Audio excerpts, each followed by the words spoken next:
it is. Right there was what was supposed to start at 7:30 p.m. Central Standard Time. Now begins at 7:40 p.m. Central Standard Time. Welcome to Outlaw Radio. I want you to understand what this is. This is Outlaw Radio. Maybe you've heard of it. Maybe you act like you haven't heard of it. But this is it. So share the show, share the show, share the show. My name is Kevin Barnes. I am the host of Outlaw Radio. I am the militant with a microphone, the mouthpiece of the movement, aka the Negro Whisperer, certified professional life coach, Negro Whisperer. Yes, sir. Yes, sir. It's Outlaw Radio live from the basement. I am not alone. I'm late, but I'm not alone. I got my co-host with me.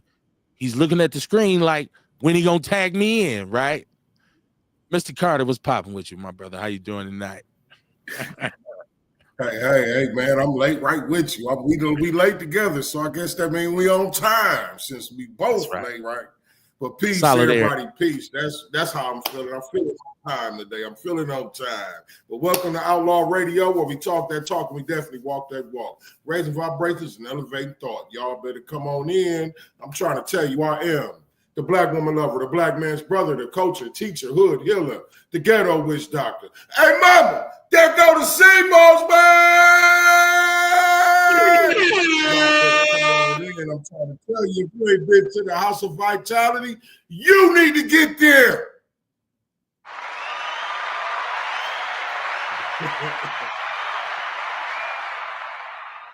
Hey, this is what we do on Mondays and Wednesdays. Like it's supposed to start at 7:30 p.m. Central Standard Time, but I usually start it whenever I want to. Come on, I'm gonna be honest with you. I usually just start whenever I want to because it's mine. I own it, right? That's why nobody can tell us what to say. They can't tell us what to talk about. They can't, like everything you say on the outside is immediately and instantaneously deflected because we own the machine. So we can come on when we want to. We can say what we want to. But we have to do what we have to, right? In order to do that. We like an independent record label. We drop when we want to drop. Nigga. Right.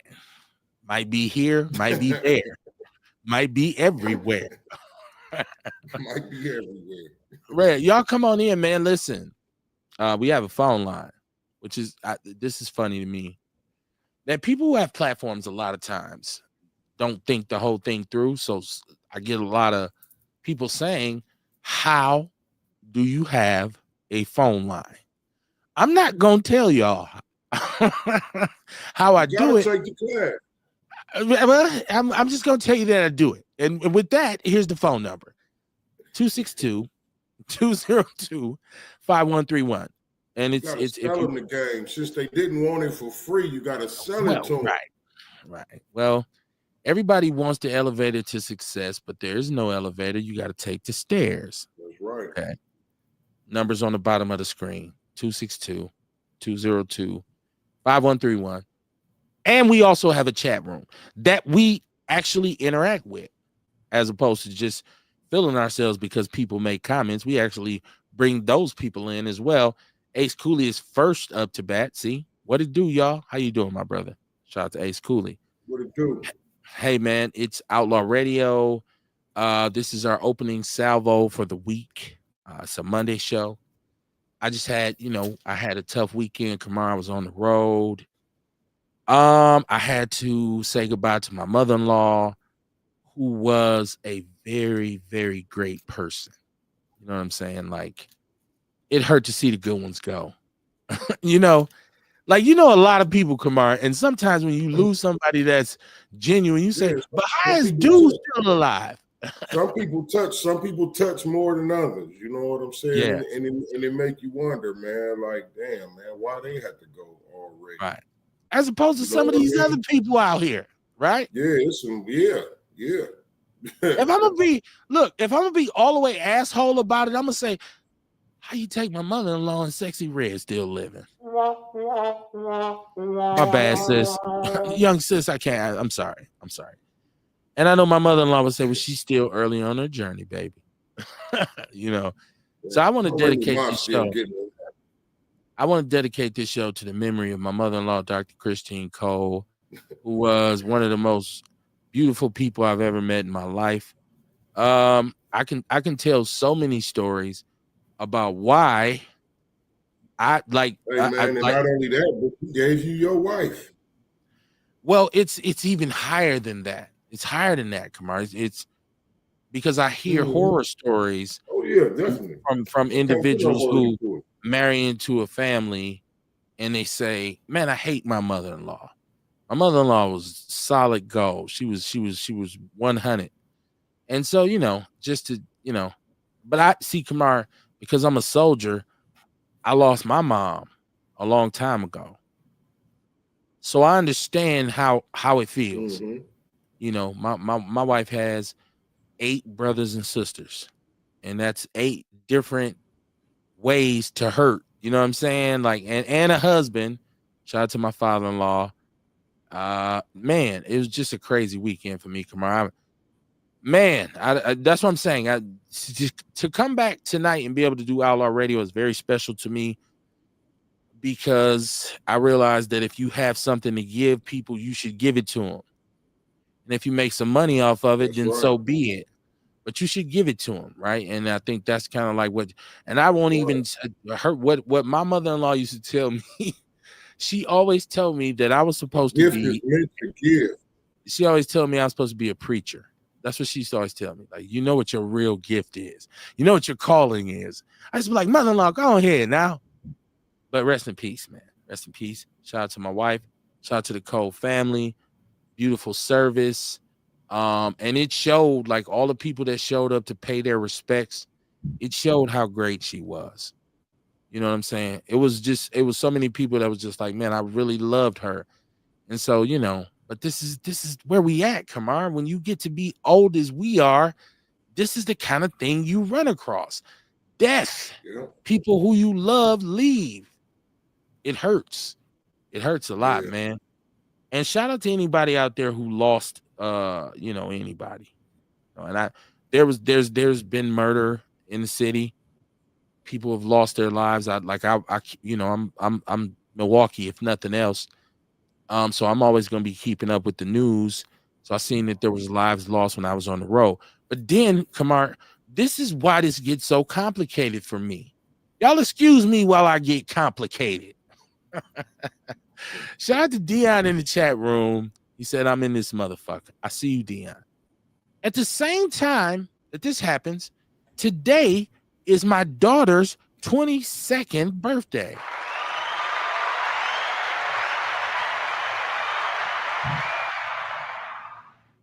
Here's the crazy thing.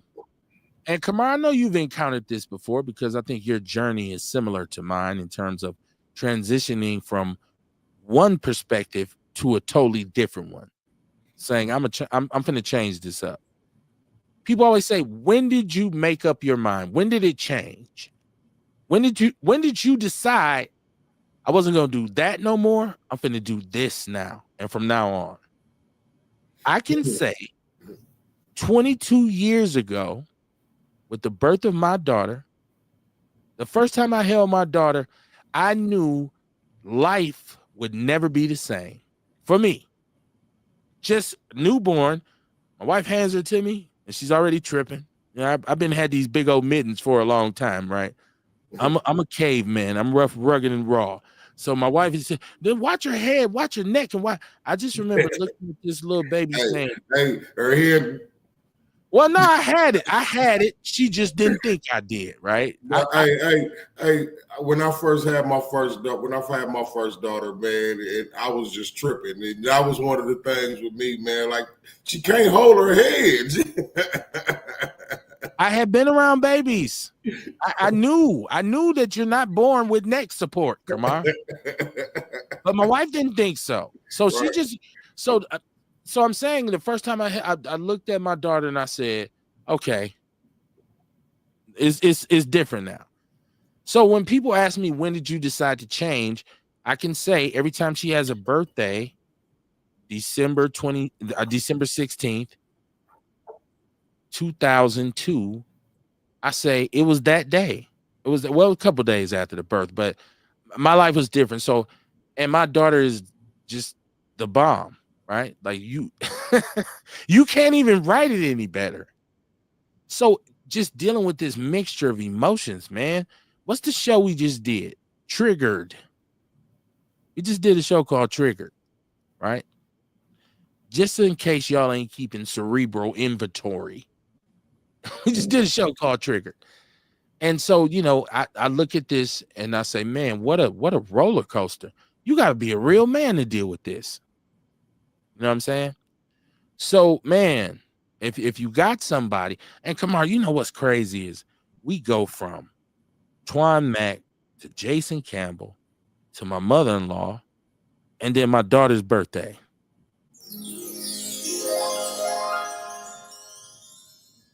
That's peaks and valleys. That's highs and lows, right? Mm-hmm. There's no consistency in that. Welcome to the show, man. How y'all doing tonight, man? Man, just a plethora of emotions. But I'm gonna do what we do on Outlaw Radio because people always say everybody got a motherfucking podcast, Kev. Everybody has a podcast, Kamar. But what is your podcast about? Mine is about Black people. What do you talk about on your platform? We talk about Black people shit. So things that are important to us, right? Like this whole Black thing is an experience. I always quote this meme I seen one time that said, "Don't get me wrong, being Black is dangerous, but it's lit as fuck." Right? Like, it's the most good, uncomfortable time you could possibly have. Man, I actually, up in Minnesota, I wanted to go to the Olive Garden. You know, and everybody say Milwaukee is fucking shitty and don't, you know, everything in Milwaukee is bad. I'm up there in the suburbs. We go on Olive Garden. We sit there for 20 minutes. We don't even get approached. We didn't get a glass of water. Nothing. There was no other Black people in there. I looked, I made it, I turned it into an episode. I took notes. I watched white kids, young white people, they ignored my family totally.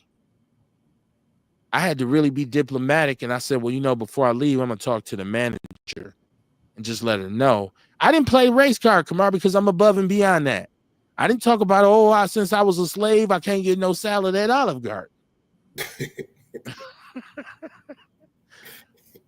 I looked at it simply from a customer service perspective because we had money to spend.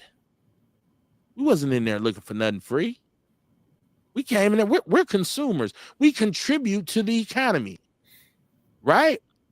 But the one thing I'm never going to do is beg you to take my money. Please take my money. Please. No. Fuck you. We up. Hey, I'll be looking for a reason to hit it. Tyson them be mad as shit. Like they be mad as shit. Anything wrong, man. Fuck this shit. Let's go. So basically, you're my wife. Not no Diddy. I'm saying in that situation. Right, yeah. I get what you're saying. Like, because fuck this shit. Let's go. That's how she is, Kamar. She's like, no nonsense. Let's go. I knew it was coming. I knew it was coming, right? Yeah, you know it.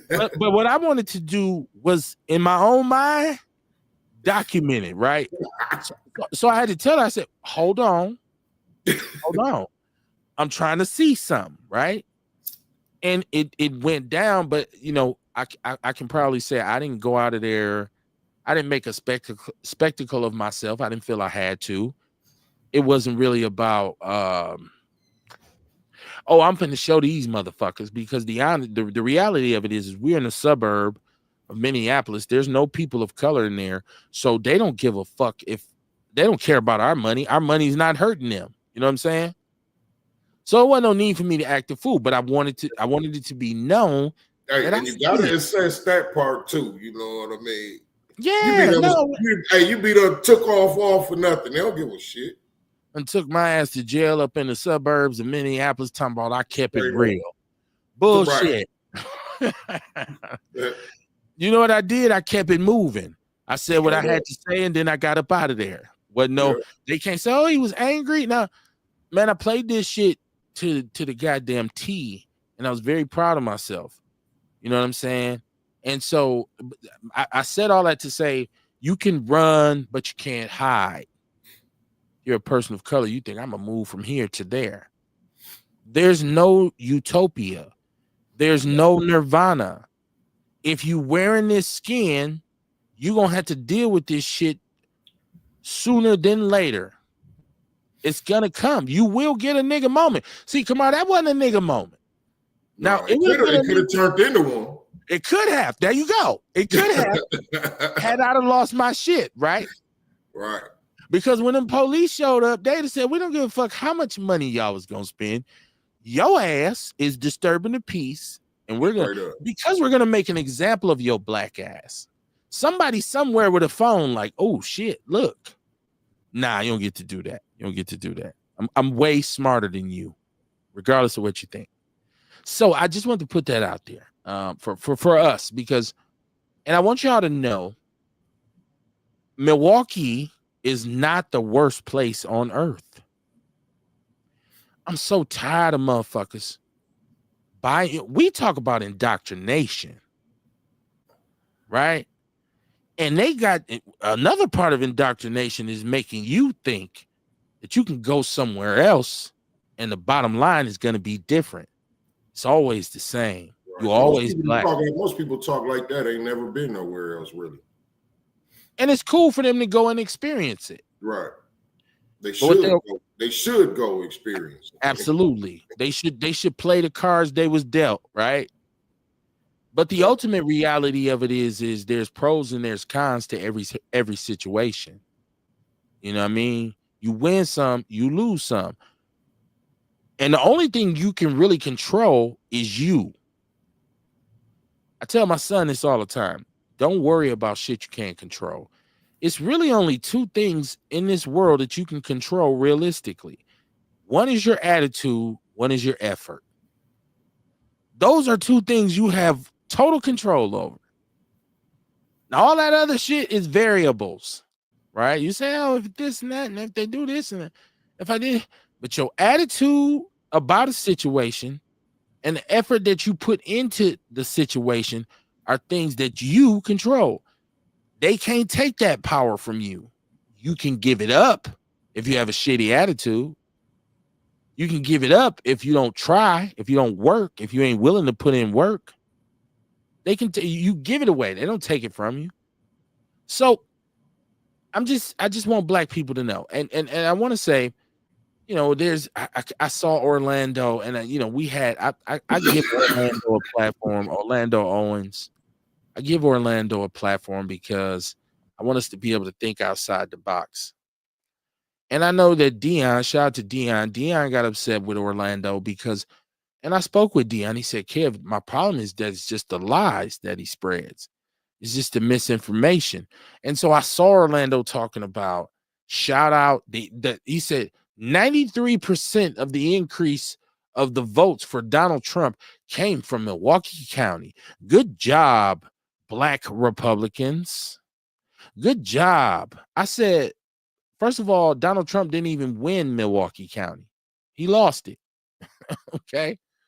If we talk about the increase, you know, maybe there's a sizable increase from 2020 to now, 28, 30%. You know, we look at percentages. But stop spreading the lies. Please don't create the narrative that we are responsible for the election of Donald Trump. I want to tell you this once again, unequivocally. The media tried to create a scenario in which, oh, it was black men who helped Trump get elected. You know what that is, kid? What's a lie? Well, that too. But it's a lie. Dig this. I know that. I ain't saying nothing different, right? But what I'm talking about is Orlando doing shit like that. That ain't doing nothing but fueling the fire for divisiveness. You know what I'm saying? Because see, what he doing is he's teasing other black people who didn't vote for Trump. You know what I'm saying? And making it look like, yeah, aha, this is what y'all did. You know what I mean? Really, it's just he antagonizing. You know what I mean? It is entirely manipulation of the data, though.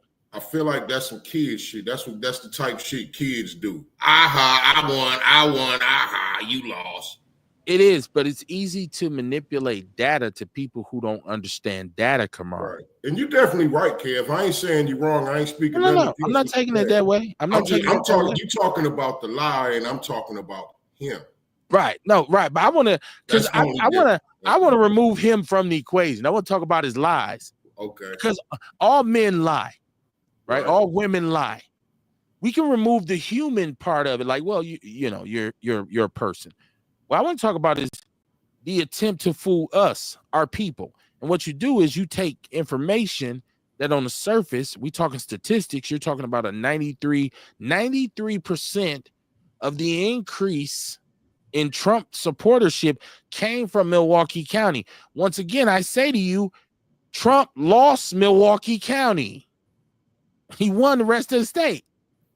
So for you to say 93% of the increase came from Milwaukee is a misnomer, especially if you're talking about a place where he didn't even actually win.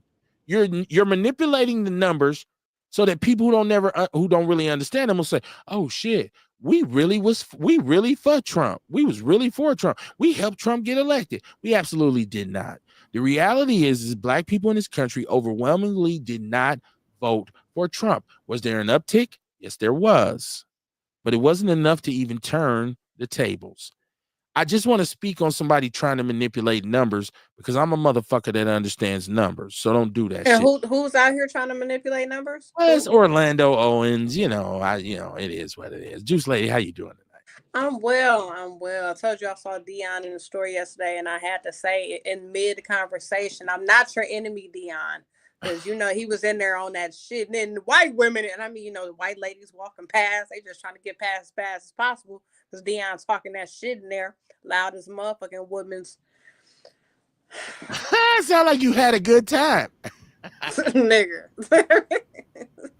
It's just as stressful as being on the show, but but it's right there in front of you. It's right there. We've hung out. Dion and I, we've hung out at the Sherman Phoenix. We did wellness our way.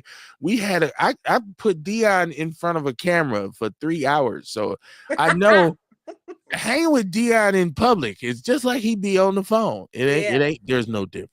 It's him. Yeah. He's not front. Yeah. Oh man. Let me get to the chat room. Then I want to talk to my crew. Dion says he's here. He said 12-year-old shot a motherfucker. These little niggas ain't playing. Triggered. He was triggered with what was going on. I need more information on that. I hate to go on the air with just the mainstream media's story. There was something behind that. I don't know what that was. Yeah. Mama Jenkins, how you doing? How you doing? How you doing? She said, "Good evening, my Outlaw family. Life is what it is, and then you die. I always say, make it do what it do. I will leave in 1 second. I don't like foolish shit." She said, "I went to the grocery store and those sorry raggedy ass people that work in these establishments will make you snap. That's why I try to make better choices now. But it don't take much for me to be a stone cold ass." I've been an asshole for so long that I said I'm gonna do something different because we don't win that way. We don't win that way. That's why I could have showed my natural black ass. I didn't. I was just like, nah, you know what? I'm better than this. Shout out to Cuzzo, Jason Fideli. He's up in the cities. He said that's because people don't even know who they are in the first place and be trying to fit in with the wrong people. Mm-hmm. I think he was talking about what we were discussing earlier. Kamar, I got to adjust something over here. I need for you to talk about the House of Vitality, and I need for you to talk about what you got coming up. And Courtney, if you get time before I come back, I want you to talk about the Village because you never talk about the Village on here. Damn. I'm feeling kind of I feel treated. Like she won't talk about the Village on here, but she going everywhere else she put it up. We ain't good enough. I don't know. Not your enemy, Courtney. Kamara, go ahead. Let me straighten this cord out right quick. Kamara, we can't hear you. My bad. You know, it's a season for immunization. So work on your immune system, y'all. Come on to the House of Vitality. Let me help you build your immune system. We got that good elderberry sea moss. The detoxes do it too, y'all. The detoxes do it too. So come on down. Hey, look, January 4th for the next Wellness Our Way, me and John Fletcher, we're doing You Want to Go Home or You Want to Go to Jail? Bring your young boys to this, y'all. Bring the young boys. Bring them young men. Bring them young men, ladies. We're going to teach them how to go home. We're going to teach them how to come home to you. We're going to teach them the law. We're going to teach them how to talk to the police. We're going to teach them some emotional intelligence so they can deal with their anger, because a lot of young people go to jail because they don't know how to deal with their anger also. So, you know what I mean? We got a dope workshop going on. It's free. You know what I'm saying? So make sure you come. January 4th. 2:00, the first Saturday. Every first Saturday you'll catch it.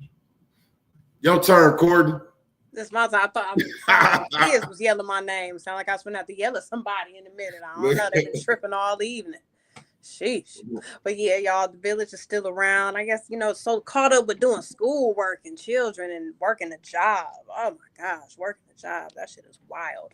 But the village, we've been working with partnering with St. Charles, using Owens Place as a hub, because it has the children, it has the location, so it just needs me and what I can bring. So I've been having people come in, talk to the youth about what their careers are, chefs, social media managers, been reaching out to all my other entrepreneur friends so they can come and talk to the youth.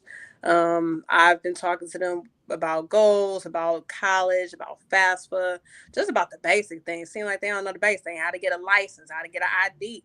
So just basic everyday things that we think we just know how to do, they don't. And it seems like they don't ever start. So yeah, that is what the village has been on. There's people still out here trying crack for the first time.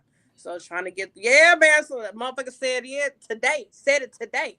Yeah, yesterday. So I never knew where the crack house was or how to get it, but I met a chick and I just spent all my money last night, bought a couple bags. I'm like, oh, did you now? I'm like, so are you going to go back?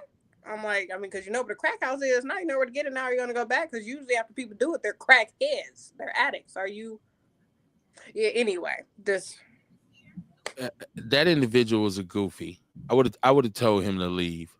Come on, man. You can't. And it's funny because I just made him leave the other day because he was on some other shit. And now you done came back and it's even worse. Now you done tried some crack since I saw you last week. You ain't with us. You ain't with us, especially if you talking about it like that. Because I feel like he ain't black. He ain't black. Okay. Well, yeah, yeah. I'm just saying. Come on, like, yeah, you can't come to me and say, "Kev, I got an issue, man. I'm struggling with. I'm on crack." I'd be like, "Oh, well, I can't help. I really can't help you.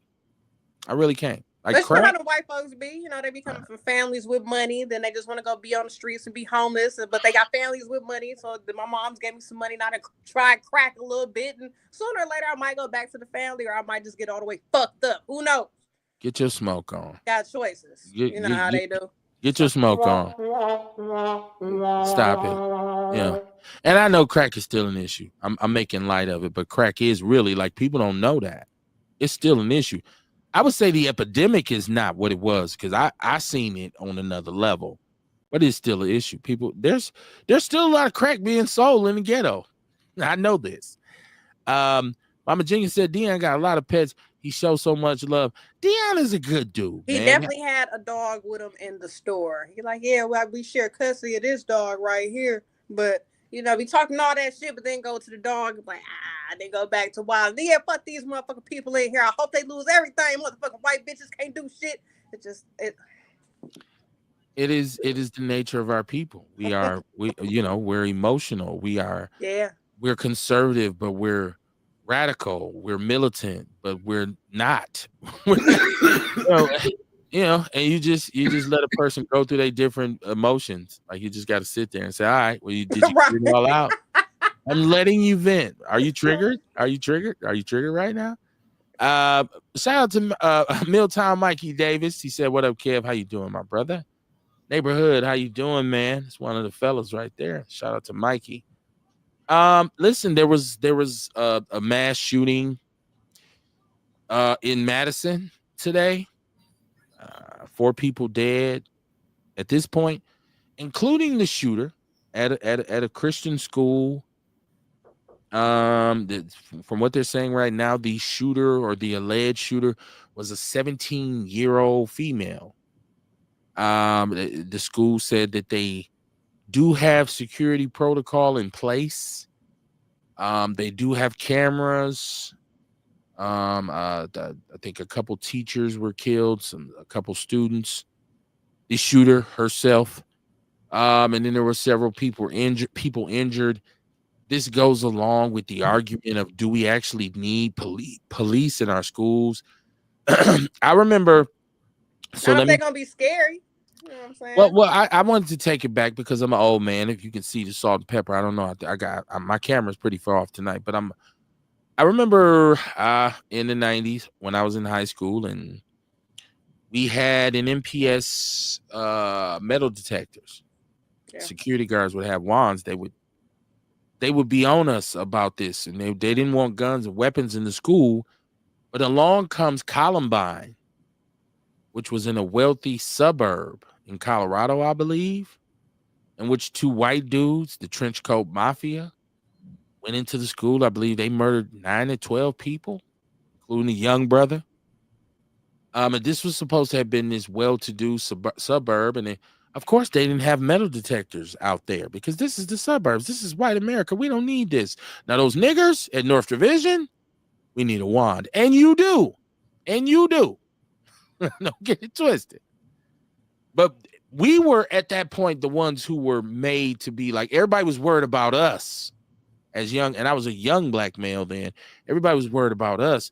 But lo and behold, it was 2 affluent white dudes who did the murder. Once again, I started talking about people manipulating the narratives, people who are making us believe, making the country believe. Oh, and we can even hook this up to what happened with the crack epidemic because it was criminalized then.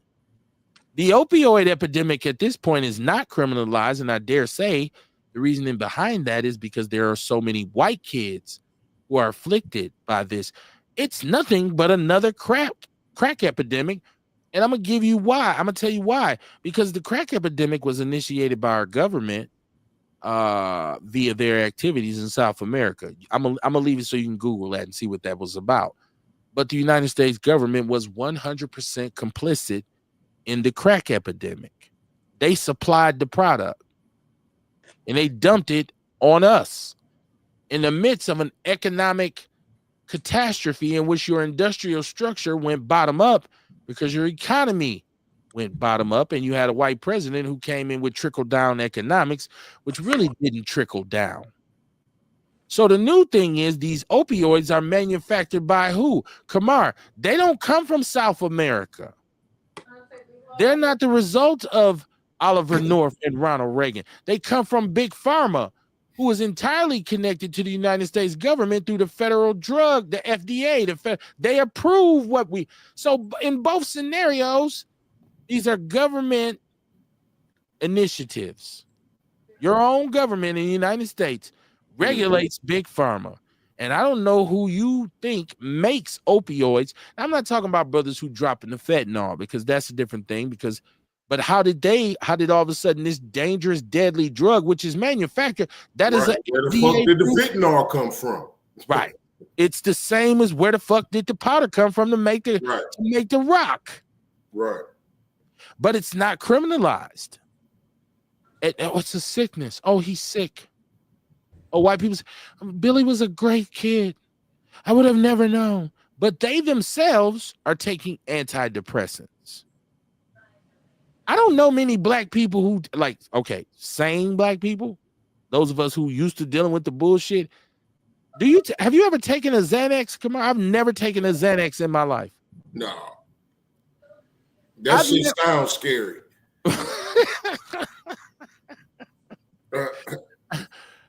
listen, nobody's ever said, hey, I'm going to give you an antidepressant pill, Kevin. And had they done it, I wouldn't have taken it. I would have said, nah, I'm good. I'm just going to blow me a blunt. I'll be straight.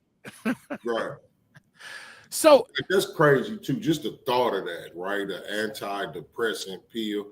Oh, when the pill wear off, whatever was making you depressed is still a problem. And you still ain't learned how to look at it different. What happens when your tolerance goes up and the pills don't work anymore? Now, we're going to take you up higher now. We'll give you a more powerful opioid. These white kids they got on by taking their parents' drugs. My dad takes Xan, so I'm going to pop too. Listen, if you got to take a pill right now, and I say this, if you have to take something to balance you out, I'm not against that, because there are real mental health deficiencies.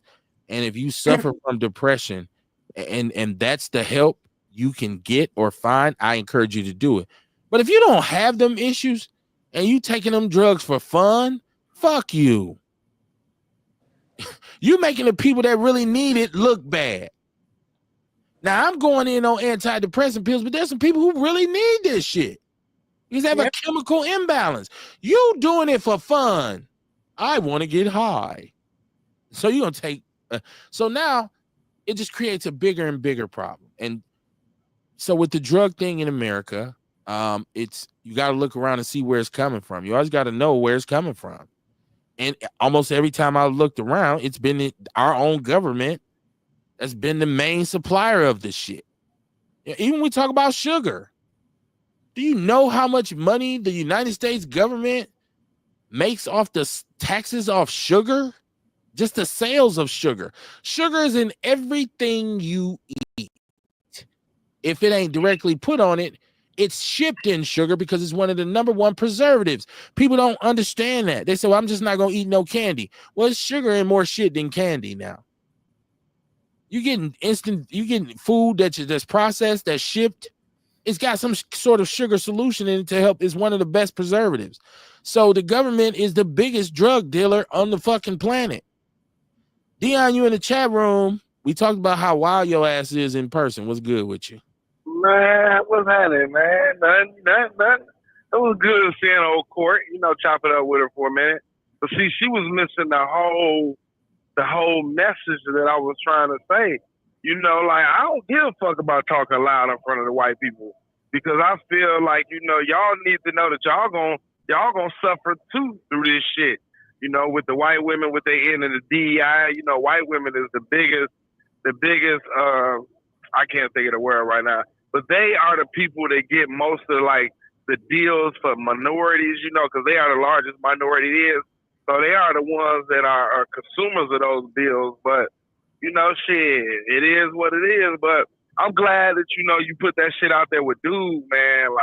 Like, bro, that man be tripping, man. Like, I just can't, you know what I'm saying? Like my whole issue, regardless of whatever, I can respect being a Republican. Ain't nothing wrong with the Republicans. I can't respect someone that votes against their own best interests. And pretty soon we gonna see what's going on. I know you've been hearing the stuff about, they want to cut Medicaid and stuff like that. And, it's a lot of people that's gonna be affected by that. But, I've been watching a lot of other things doing. Some of that stuff he just can't go in there and do. You know what I'm saying? He's gonna try. You know what I'm saying? There's gonna be a lot of tied up litigation. It's just I damn near don't want to be on the. I damn near don't want to be on the pod. Hold on. No, I know what you about to say. You know what I'm saying? But still, hold on. You can't tell me you know what I'm about to say and cut me off and keep going. Wait a minute. This is what Kamar and myself have been saying this entire. Relax.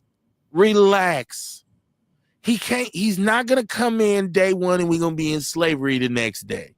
Listen, I know. Oh no, I ain't worried about there's checks and balances, there's legal, there's policy and procedure, there's all kinds of different. We can pull a lever on anybody. And I said, If we as a people allow him to come in and do all this shit and don't resist, then we deserve it. The power is all in the people. So some of the things he could do an executive override on, but like things like into the Department of Education. You know, the Department of Education has an umbrella and it's tied up to so many things like that right there. But some of the things that could affect us immediately, you know what I'm saying, could be override through executive. Even with the executive orders, once again, I think you're missing my point.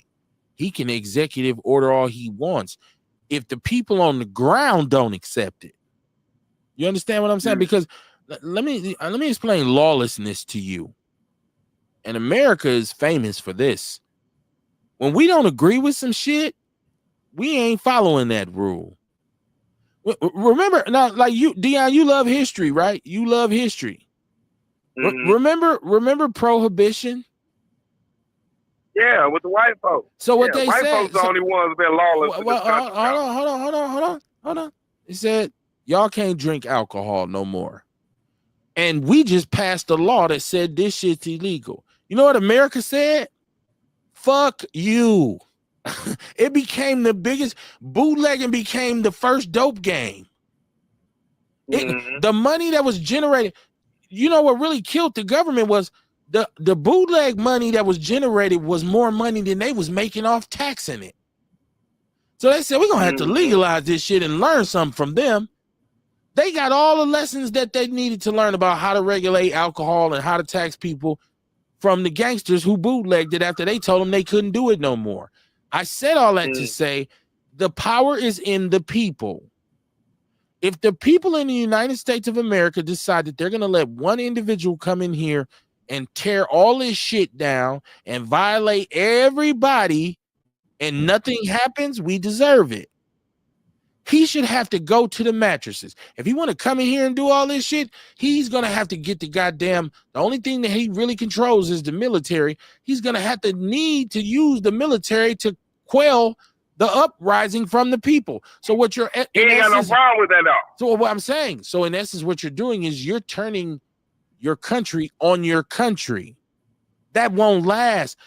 First of all, there's too many people in the military who come from the reason I went to the army is because I'm from America. You think I'm finna show up and go shoot at my cousins and shit for him? No, it'll be so many people who betray the army. Now you talking about guerrilla warfare that's informed. It's trained because we got a whole battalion of soldiers who just defected because they're like, man, I'm from Illinois. He sent us into Illinois, so I got to go get my grandmother? I got to go shoot at my cousin? Fuck you. Hey, man, here's the secret, y'all. This is how we going to attack these motherfuckers. It's a powder keg that even he doesn't want. He's not greater than the American people. People are giving this dude too much credit. He is not greater than the people. It's one of him and his cohorts against how many million people are in America? America's I know he got a trashy ass group of people. I just like me myself personally, even from when he first was elected, like I just don't even understand it. Like that was the worst mistake America has ever made. I can't lie. And I will go to my grave blaming Barack Obama for it because you a bitch ass nigga to show dudes your birth certificate. On the real, I'd spit in dude's face just for that. On my mama, I would. I don't give a fuck. You know what I'm saying? Because you the president of the United States. You gonna make this old trash ass hunky gonna come up in here and you gonna shut. The people elected you, my guy. Even if you wasn't a natural born citizen of this motherfucker, you didn't have to prove it to him. But when you prove it to him, you gave him some legitimacy, and here this bullshit go. And I still think you putting too much emotion on it. And this guy, you talking about you a slap? Shit. I'll slap you. No, I want to spit in Obama's face. Why would you spit in another man's face? First of all, let me tell you something. Man, if you spit, listen, once you're president, you travel with Secret Service for the rest of your life. So if you spit in Obama's face, you getting your ass whooped on the spot. I'm gonna get him the hot chewy. And you gonna get the high because they're gonna put a foot up your ass so far, your breath gonna be smelling like combat boots. It ain't gonna be worth it. When you wake up in freighter, ain't gonna be no book right. Ain't gonna be no book right. On the real though, but yeah though, man. So I just still be, but I mean, like I said, man, it's a lot of bullshit going on with dude. And I'm over it, basically. Like I damn near don't even be wanting to hear his name. That's what I'm saying. So why there's no need to be angry about it. Why we like? It's a lot of anger and frustration. This is why I let Orlando come on. I welcome the alternative opinion. You're not. See, he's not smarter than us. They may think he's he's gonna speak over there. You're not speaking over our head. We see all the way through his bullshit. Like, why I'm gonna get mad at a liar for lying? Why I'm gonna get mad at a pimp for pimping? Why I'm gonna get mad at a thief for stealing? I won't. I just stay away from all of the above. I agree with you. He can come on, like I said, he tried to juke the numbers today. I seen it. It was funny to me. I didn't go in his comments and say, Orlando, this is some juked ass bullshit, and you know it. He knows 93% of the increase for Trump votership came from Milwaukee County. I say to you I again, didn't even see that I seen it, but I say to you again, Trump lost Milwaukee County. But when you look at the numbers, though, it ain't like he got a hell of a landslide victory. It's like 2 million. It's less than 3 million. You know what I'm saying? It's like 2,400,000. So I did the math. You know what I'm saying? I was looking at it. I was looking at the numbers. I was like, well, dude, didn't really win by that much.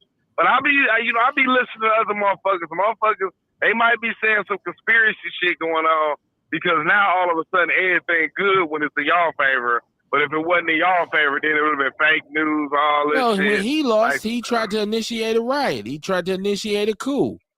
He was on TV saying he challenged. This is why he got charges. He went hard as he could to overturn an election. But they won.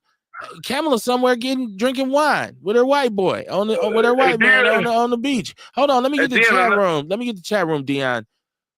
Mike, shout out to Milton, Mikey Davis. He said, real shit, brother Kevin and Kamar. That shit do sound scary. We was talking about Xanax and all these goddamn pills people be going to a psychiatrist, letting them take. And all they really need to do is twist one up. Rock, how you doing, my brother JC Terry? He said, top of it. How you doing, Rock? Man, it's always love for my brother Rock, man. Shout out to Rock and the whole entire Terry family. Marcel, how you doing, man? Marcel Williams. He said, how you two good brothers doing? I haven't been on here in a while. Yeah, people leave. They come and they go, right? Welcome back. I hope you enjoy the show. Sire Williams, my brother, how you doing? He said, good evening, Outlaws. What it do? It's been a minute, but I'm still rocking with the morning shift, MKE. Man, absolutely, man. I mean, y'all check out the morning shift, MKE. Sire been on there a minute doing his thing, and it's dope, man. Yeah, and he does his live thing, which I'm trying to transition back into. We're going to move from this virtual thing back into some live situations where we can get face-to-face and get some eye contact. So that's coming. I'm just trying to find the right place. I need the right location. Acoustically, visually, all that stuff has to be like, I'm not just going to go somewhere to be somewhere. Right.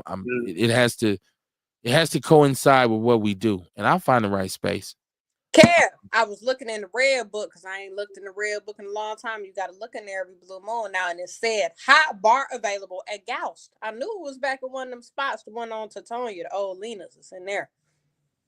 Oh, yeah, but it's Arabone, so I don't know what I'm going to. Yeah, it's been Arabone for a minute. And Goust was never black owned in the first place. It was just in the ghetto. So, and they was Lena's black owned? Lena's was black owned. Lena's was black owned, but there's no Lena's anymore. That family is out of the grocery business. Isn't what you call it Speed Queen Arab owned now? Speed Queen, the family had sold it back in the days, and then I think they reacquired it. And an article came up about the son who was kind of like the heir to everything, and he was running it. I don't know if he's partnered up with Arabs, or people talk about the quality of Speed Queen being so bad now. Like, I haven't been down there in a minute. Yeah, I ain't been down there in a minute. But I think I think there's some Arab influence there. I don't know. Y'all correct me if I'm wrong, because I don't get to that part of town now because I don't work down there anymore. But I used to I used to go down there. Speed Queen at its peak, Speed Queen was once again one of them things in Milwaukee that we had that people, man, take me to Speed Queen. That shit used to be off the chain. So I don't know what they're doing now. It's like the Center Street Fish Market, the original proprietors, I think they passed. I don't know if their children. So I wouldn't be able to tell you how that tastes now either. But Center Street Fish Queen went down years ago, man. They went down when I was eating meat. I remember that transition. That was horrible. Some niggas said when I was eating meat, you was eating meat. No, did he? Oh, wow. Oh, shit, man. Listen, man, I don't even think that far down in the ground. Right. Like, oh my God. Why you ain't gonna hit the button for him? The wall. He ain't gonna get about 4 or 5 of them every show, right? Marcel said, I will never leave all of you. Hey man, it ain't no in and out. Is that what that just said? I will never leave all of you. That's what it says. Look, okay. Courtney, I know you guys trying to. No, you read it because you got the right. You be reading stuff wrong, but I don't read everything wrong. Okay, I don't make every shot, but I don't miss every shot. You act like I missed every shot. Don't even let him shoot the ball. He never hits a shot. Shout out to I Love Africa Black People on YouTube. Hey, share the show on YouTube. He said, I love Africa Black people. Peace. I love Black people. Africa too. I love Black people too. Hey, Kim. I did another thing, right? Damn. You all right? Oh, man. Oh, yeah. Pass that shit, Dion. Dion be talking that shit like he don't be smoking, man. That nigga still smoke weed, man. I don't use no drugs. Whatever, man. I know that cough when I hear it. Hey, but Kev, now I've been reconsidering. I know you always like, I ain't gonna ever leave Milwaukee, this, that, and other. But I'm gonna be honest with you. Milwaukee is starting not to be an alluring place to me, and it's not about the violence. It's not about nothing like that. It's about financial reasons. Because for one, I'm tired of owing the IRS every year. You know what I'm saying? When you make a certain amount of money, you ain't got no dependents. You owe the feds. I'm thinking about moving to a state where I don't have to pay federal income tax, like maybe really Tennessee, not Texas. And I know South Dakota, but not South Dakota. It'll probably be somewhere in Tennessee. Well, you know what I'm saying? First of all, when did you ever hear me say I would never leave Milwaukee? I've never said that in my life. I have never said that in my. As a matter of fact, I have to remind people a lot. I left before all y'all left. Like, I got homies who done moved. I got homies who been at other places. I left Milwaukee when I was a teenager and went to school. Nobody had left. Everybody was here. And they was asking me why I was leaving. But now we fast forward and they say, Cat won't never leave Milwaukee. I mean, you went to school. I can't say that you said that. Hold on. Wait. What'd you say, Kamar? I said you went to school, nigga. You ain't gonna move away. I'm like, you came right back. I literally didn't live here. Hold on. I literally didn't live here for 5 years. You was on vacation. And even still, you was back and forth, I'm imagining. I came home to visit. I didn't live here. I didn't even have a room at our house. You came back. When I was done. It wasn't like you moved away. I was not here for 5. What's the definition of moving? See, now it's funny. Now we want to try to like when you real life the definition. Wait. The definition of leaving, and I'm talking about nobody was talking about leaving at all. Nobody was talking about I want to go somewhere else and see anything else. I left. No, that shit don't count. Well, yeah, you can discount it all you want. You can discount it all you want, but I'm telling you this once again. When I came back home, I had a lot of my brothers who still had never even been anywhere, whether it was college, whether it was family reunion, where motherfuckers hadn't been farther than Racine. Hey, but if you fast forward it now, everybody telling me how I will. Oh, you will never leave Milwaukee. I'm not saying that. I'm not saying that. I'm talking about how people talk about I'm leaving Milwaukee, I'm moving, and they ain't never coming back. That's what I'm saying. You ain't one of them type. You wasn't that person like I'm not coming back to Milwaukee. Actually, that's inaccurate, Kamar, and I'm gonna tell you why. because my intention was not to come back. What I was supposed to do, I'd have never thought that. I was supposed to live in Minneapolis when I got out of school. My father died. My mother asked me to come back home to help her out because my father had passed. That's why I came back to Milwaukee. And you can go upstairs right now and ask. Listen, hold on. I ain't saying nothing against what you're saying. I wasn't even disagreeing with you. I was just thinking when you left, you wasn't leaving with the intention of never coming back. I never intended on coming back. I never intended on coming back. Yeah, I'd have never thought of you, you know what I mean, of that, especially the way you talk now. Because first of all, I had a lot of stuff had happened to me. So I was over it. I was over Milwaukee. I lost homies, family went to prison, street beef, drama, stress, all that was going down. And I said, okay, the reason I left and went all the way to North Dakota is because I'm like, I want to get the fuck away from here. I never want to be here again. Once again, I came back here because my mother asked me to, and I decided to stay. Now, hold on. I want to add this because I don't want people to misinterpret this. I'm not telling anybody not to leave. I'm not telling people, oh, stay here for the rest of your life. This is the greatest city on earth. What I'm saying is people don't want to give home the credit that it deserves because there are some things here that are actually good. There's some things here that I love over other places I've been. Now, you ain't never lived in Atlanta. Well, I don't want to live in Atlanta. I don't have any desire to live in Atlanta. You never lived in Florida. I don't like hurricanes. I don't want to fucking live in Florida. I don't want to live in Texas. I'm cool. So I'm saying it's not that I will never leave because if a motherfucker write the right check, I'll be out this motherfucker tonight. I will be literally Wednesday. I'll be like, Kamar, I'm live from Louisiana. A motherfucker wrote me a check. I live in Shreveport now. It ain't that. It's not that. I'm just saying. One thing, if you hate where you're from, you hate yourself. That's all. It's starting to become expensive to live here, though. How do you file your taxes? Well, property tax, the cost of living is higher in other places. I just left Minneapolis. Everything you buy here is $2 more in Minneapolis. I don't know. I know. I just left there. I ain't been to Minnesota in a while, but I was just there yesterday. I'm tired of paying the motherfucking federal income tax every year. I know that. You know what I'm saying? Property taxes going up. Motherfuckers paying down almost $5,000 a year. You know what I'm saying? Like that shit is ridiculous. Okay. You know, like, and then the killing part about it, the more money that they want, you ain't getting the bang for your buck that you should be getting. The city services are shitty. We paying for a fucking street light. You know what I'm saying? Like that ain't what the fuck I gotta do with a street light. You don't want a street light in front of your house? You gotta drive. What you say? We ain't paid for them street lights before. Wait, hold on. Come on, what'd you say? I said, nigga, you gotta drive. You don't want your I drive down. That's I like drive saying, down back roads every day. Why we gotta pay to have our garbage picked up? You don't want your garbage picked up? Why we gotta pay a water bill? You don't want your water processed, even though we know it's lead laterals.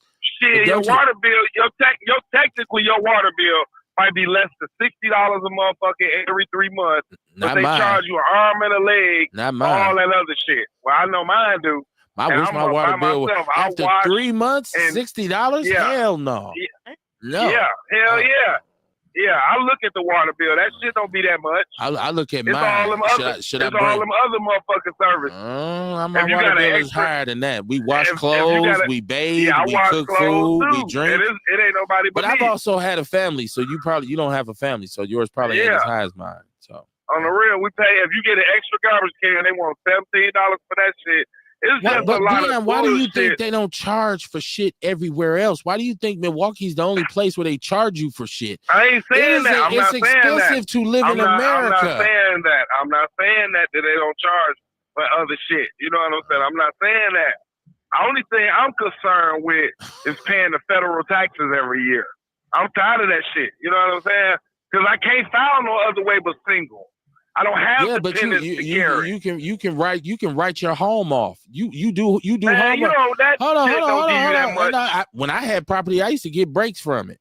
Every repair I did. Yeah, they don't give you that much. I used to get. I'm telling you, I used to write shit off. Once again, you act like I'm fucking lying. I don't have to lie to win an argument or a debate. No, I ain't say you lying. I do. Don't you think when I go to the tax if I change my hot water heater, if I did anything to improve insulation, I ain't did no major home repair. Well, you should get an accountant that gets you to list that shit off, and you'll get write-offs. You are a property owner. You qualify for tax write-offs. You got dogs.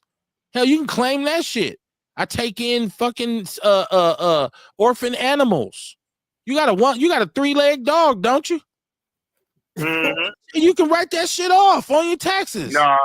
Bullshit, you can't. You can say I'm a sanctuary for animals. Then that's a 501c3 right there. It's not. That's a totally different thing.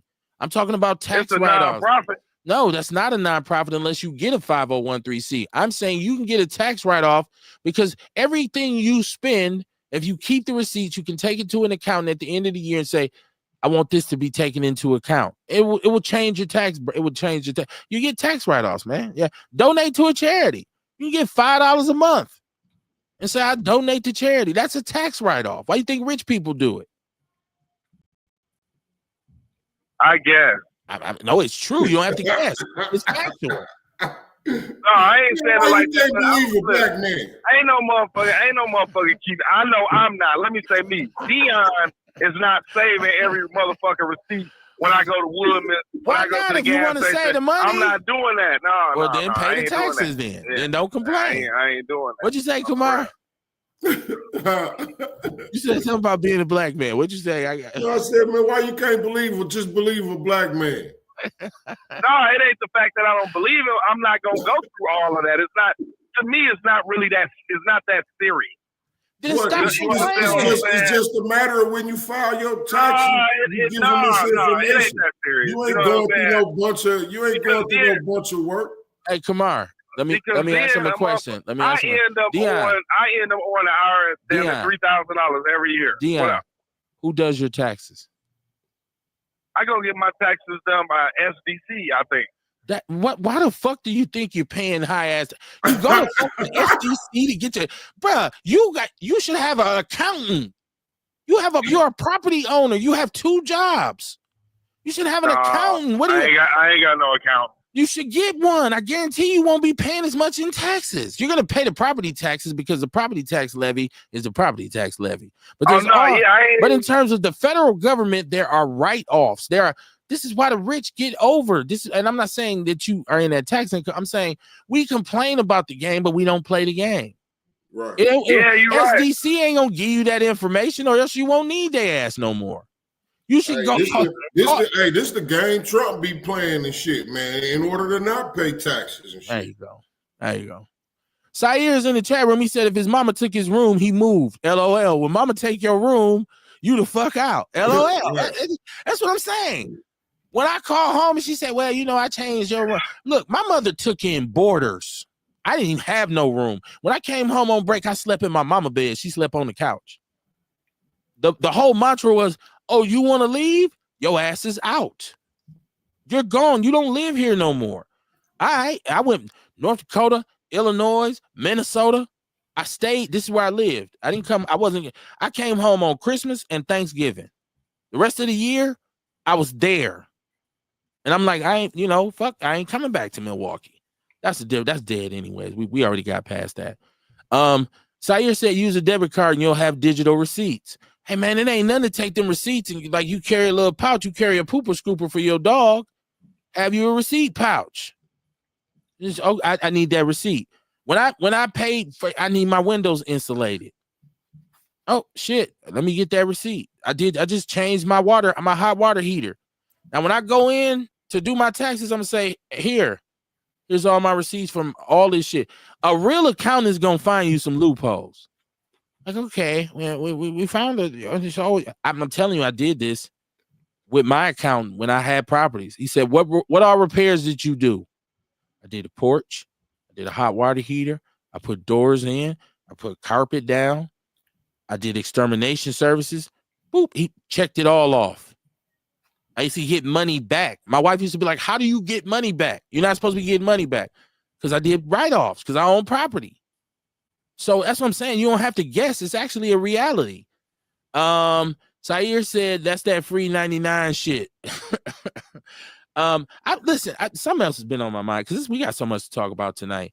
Because y'all know that first of all, I want to say rest in peace to the people that perished in Madison. I don't think we can give that enough condolences. Especially in a school shootings, that's heavy on our mind. But 2024 has been a hell of a year. Y'all see Trump won this lawsuit, $15 million. ABC News. Did you see this shit, Kamar? No, I'm just laughing. Okay, so ABC News has to give $15 million to his library, to his presidential library. You know, all presidents have a library, right? And so because, and this is why I tell people, watch what the fuck you say. Because ABC News and Trump had been accused of rape by this a white lady, a writer. But she didn't win. She didn't get him on rape. She didn't get him for rape. They said they couldn't prove that he raped her. But they did say he was liable for sexual harassment. Once again, your president he's been convicted as a sexual harasser, right? But on ABC News, George Stephanopoulos came out and said that he'd been proven liable for rape.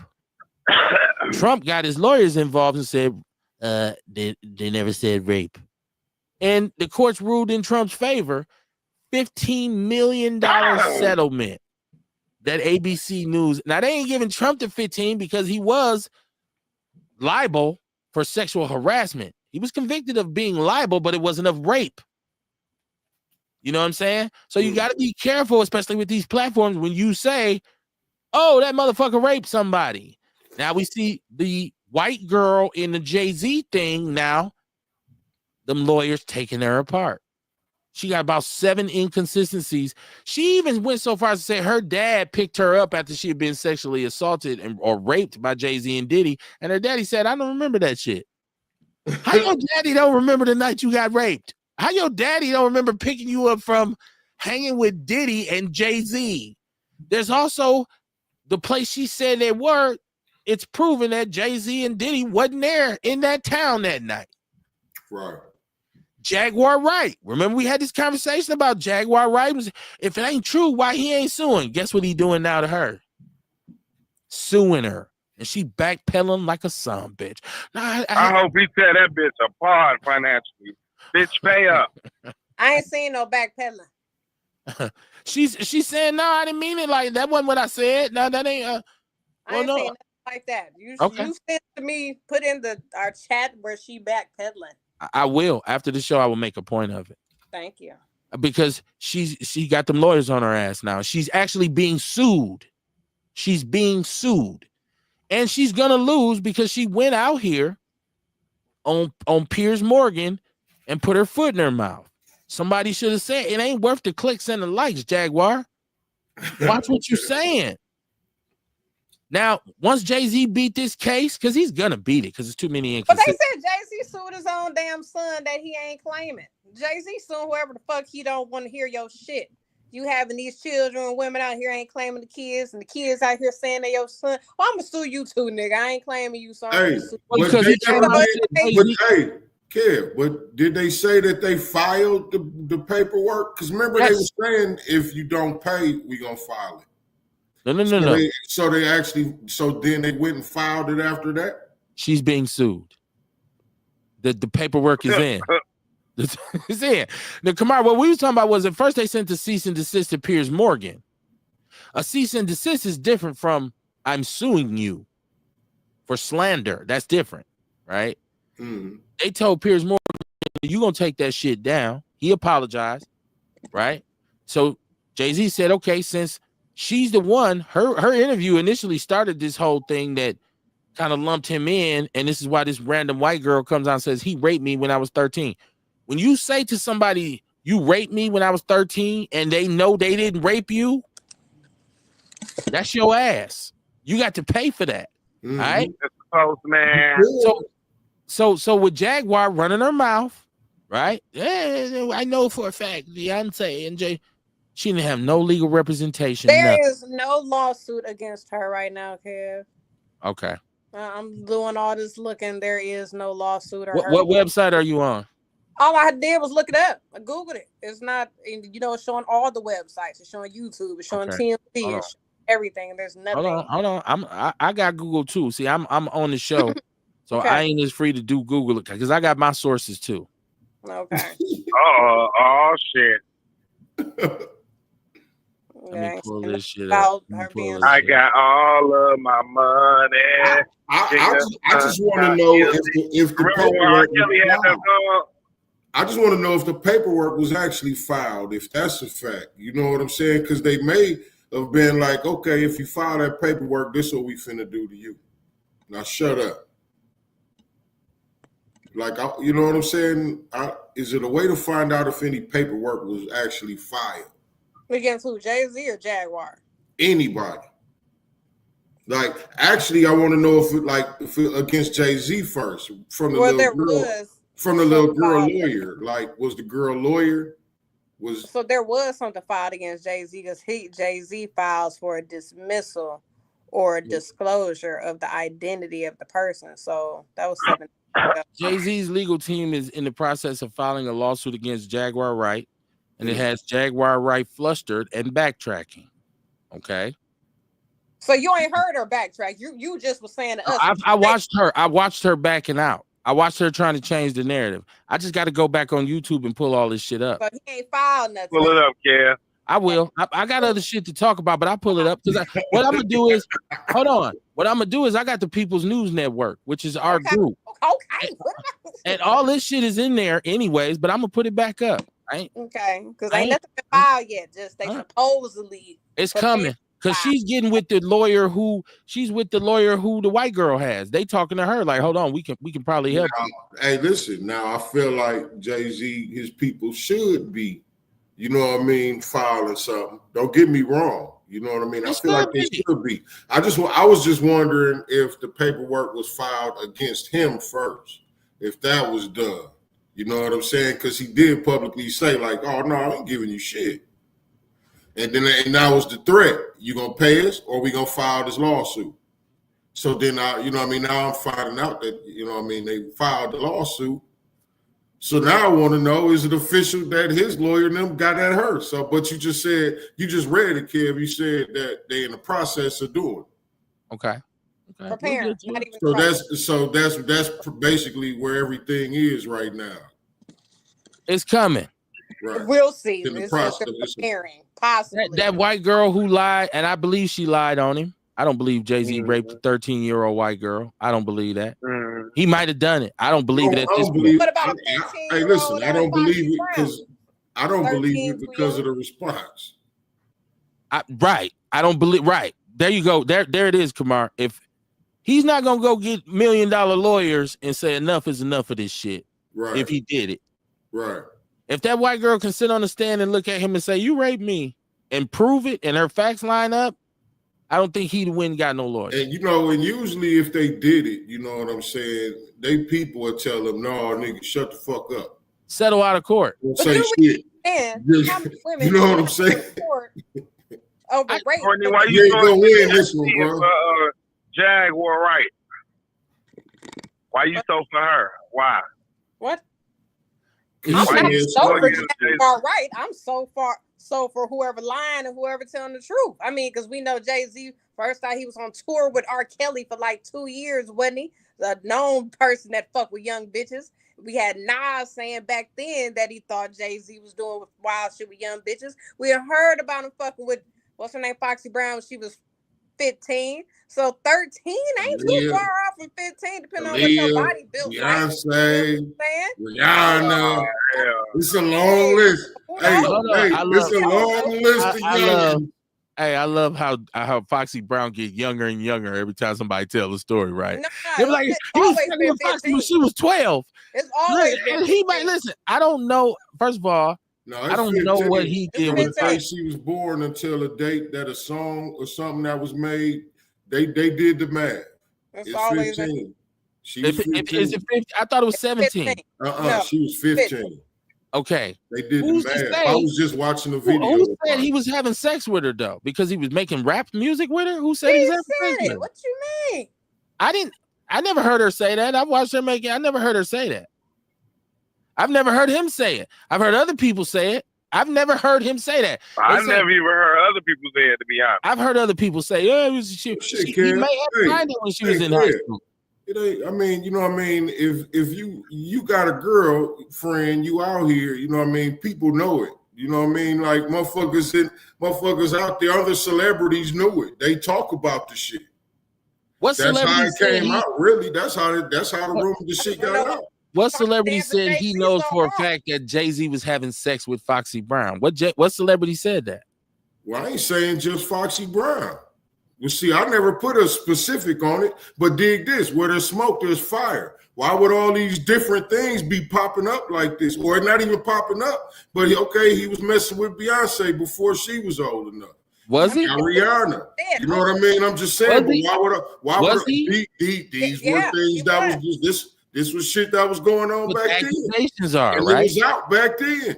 That's Nobody just never thought nothing. Come on, man, be real about this shit. We all knew this shit was going on. He's a celebrity, so once again, I think when you start talking about somebody had sex with somebody, how do you know? Like, and listen, we just referenced. Dame Dash. I put a name out there. Dame Dash did. We just I never heard this about Dame Dash. I never heard this about. We just referenced the whole Aaliyah thing. I got a name. I heard you. But we just referenced the whole Aaliyah thing the other night on the show. We talked about that. What was it with Aaliyah, where all these grown ass men were so gone with her? But Dame Dash himself was in love with Aaliyah. But by the time he met her, or not met her, but got with her, she was older. She was old enough by the time Dame came. They was messing with her damn at the same time. He was like the last one. That was one of the reasons. I don't know who he screwed, man. But my whole thing is like I've never seen Jay-Z with no woman. Jaguar. It's the same. Until he married Beyonce. Or Jay-Z. We don't know who did what and who's right and who's not. I know when somebody go get a lawyer, it's serious business. It don't mean a serious business. Well, hold on. Let me ask this question then. If this is how we go, lawyer on all them girls. Hey, Kamar, let me ask you a question. Then I'll ask Courtney. Then I'll ask Dion. Once again, I understand we're not celebrities, right? But there's some people out here right now that may think you slept with somebody at a certain point and you didn't. But they'll say, "Oh, Kamar was knocking her down." You say, "I never." No, that's not true. That's never happened to you. Mm-mm. Courtney, has it ever happened to you where somebody thought you was sleeping with somebody and they said, "Oh, she be," but you wasn't, and you was like, "Dude, why the fuck y'all keep saying that?" I mean, my point is, it can happen. It's been people said, "Oh, I thought you was." It happen, but I've never heard it happen. But more so, what I can see happening is if a regular chick, if I come out here and I start accusing you of rape, Kevin, you would go get a lawyer. We ain't even rich, but if I could afford one. And you would have them prove that I'm lying.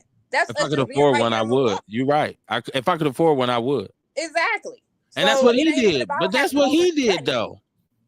That's what he did. The white girl said he raped her, so he ain't got a lawyer. Yeah. Whether you did it or not, if you got the money to have somebody go prove you didn't do it, you would. Even if you did it, that person that did it is not just gonna sit around, man. She lying. Maybe he should throw a lawsuit at Dame Dash then.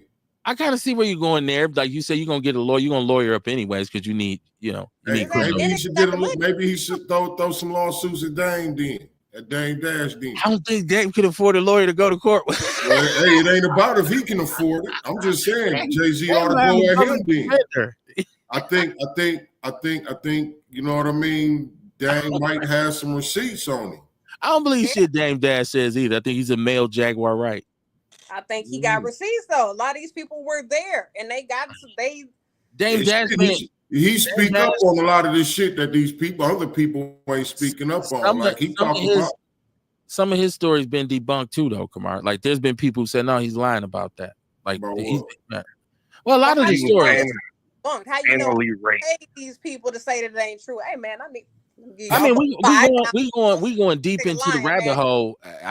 Because then so Wendy Williams said Tupac got raped in jail. Like it's like people say a motherfucker gonna say whatever they want about you. I guess that's my point. There's always accusation. Like what we say the other night. If you black, you ain't famous until somebody say you're gay. According to the people, every celebrity, every black male celebrity is gay. Is that true? I don't know. I mean, was Johnny Gill screwing Eddie Murphy? He stayed in his guest house for like 12 years. Damn, for real?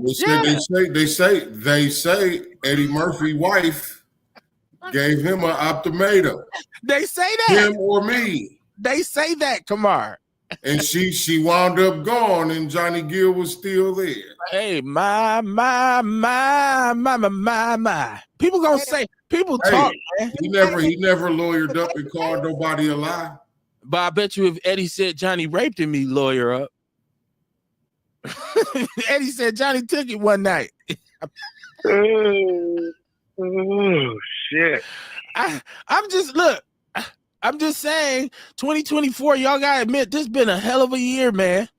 Motherfuckers, Orlando Brown came on and said Nick Cannon just like to suck him off. Like, and Nick little dude crazy. Somebody need to whoop his ass. He a silly little motherfucker. Ain't that Raven brother? Ain't that the little dyke chick Raven brother? No, she's a lesbian, and they're not dyke. really family. She ain't no lesbian. Dion, you can't say dyke anymore. You gotta say, you can. She a pure grown stud. Studs is dyke. I don't even know if she's a stud. Listen, you seeing her? Yeah, she's manlier than you is. I watch all kinds of. I see all kinds of clickbait. Right? People are actively saying, "Dog, y'all realize?" I was watching a story on YouTube about how Michael Jackson beat up Tupac because Tupac was disrespecting Quincy Where do Jones. you be at? That's what I'm trying to figure out. It's on YouTube. You be deep in YouTube, like what? Yeah, like you in the back pages of YouTube. Right. I ain't never seen no shit like that. I know for a fact that people say anything, man. Like people say, look, Kim went to the hospital and got 10 gallons of sperm pumped out her stomach, and people was walking around believing that shit for years. Like, you know what happened to little Kim, right? 10 gallons of sperm.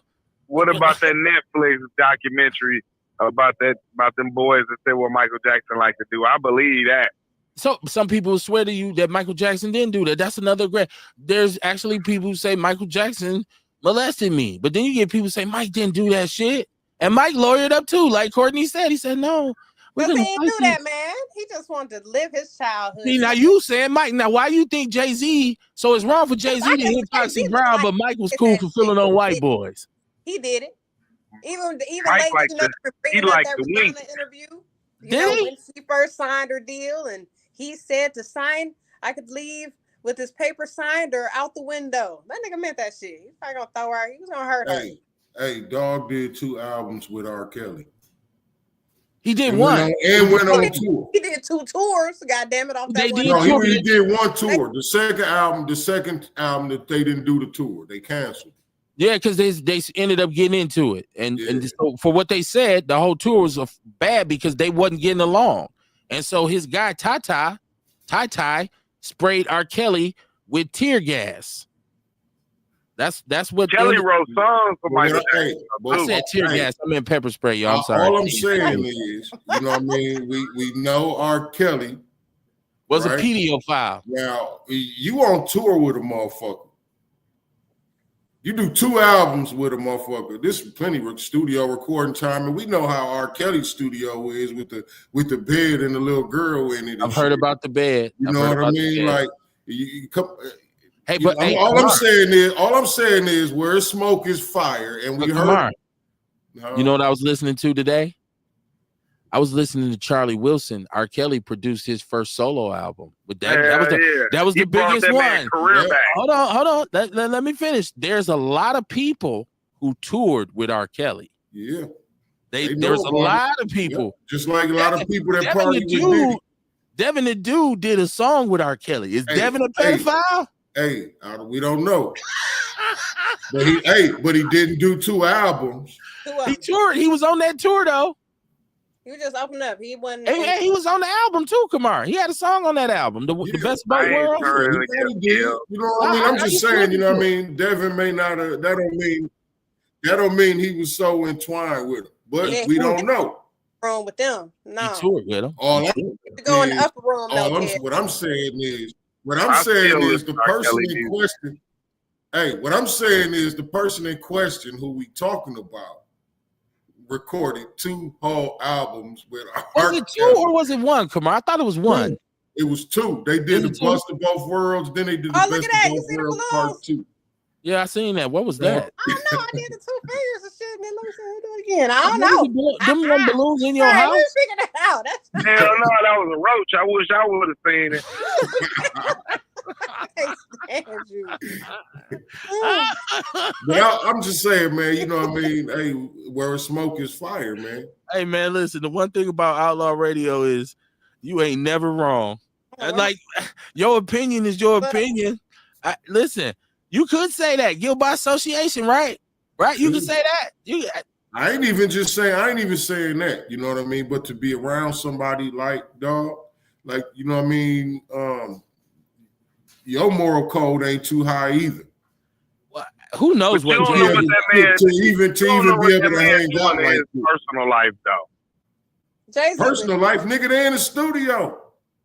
R. Kelly got the bands in the studio.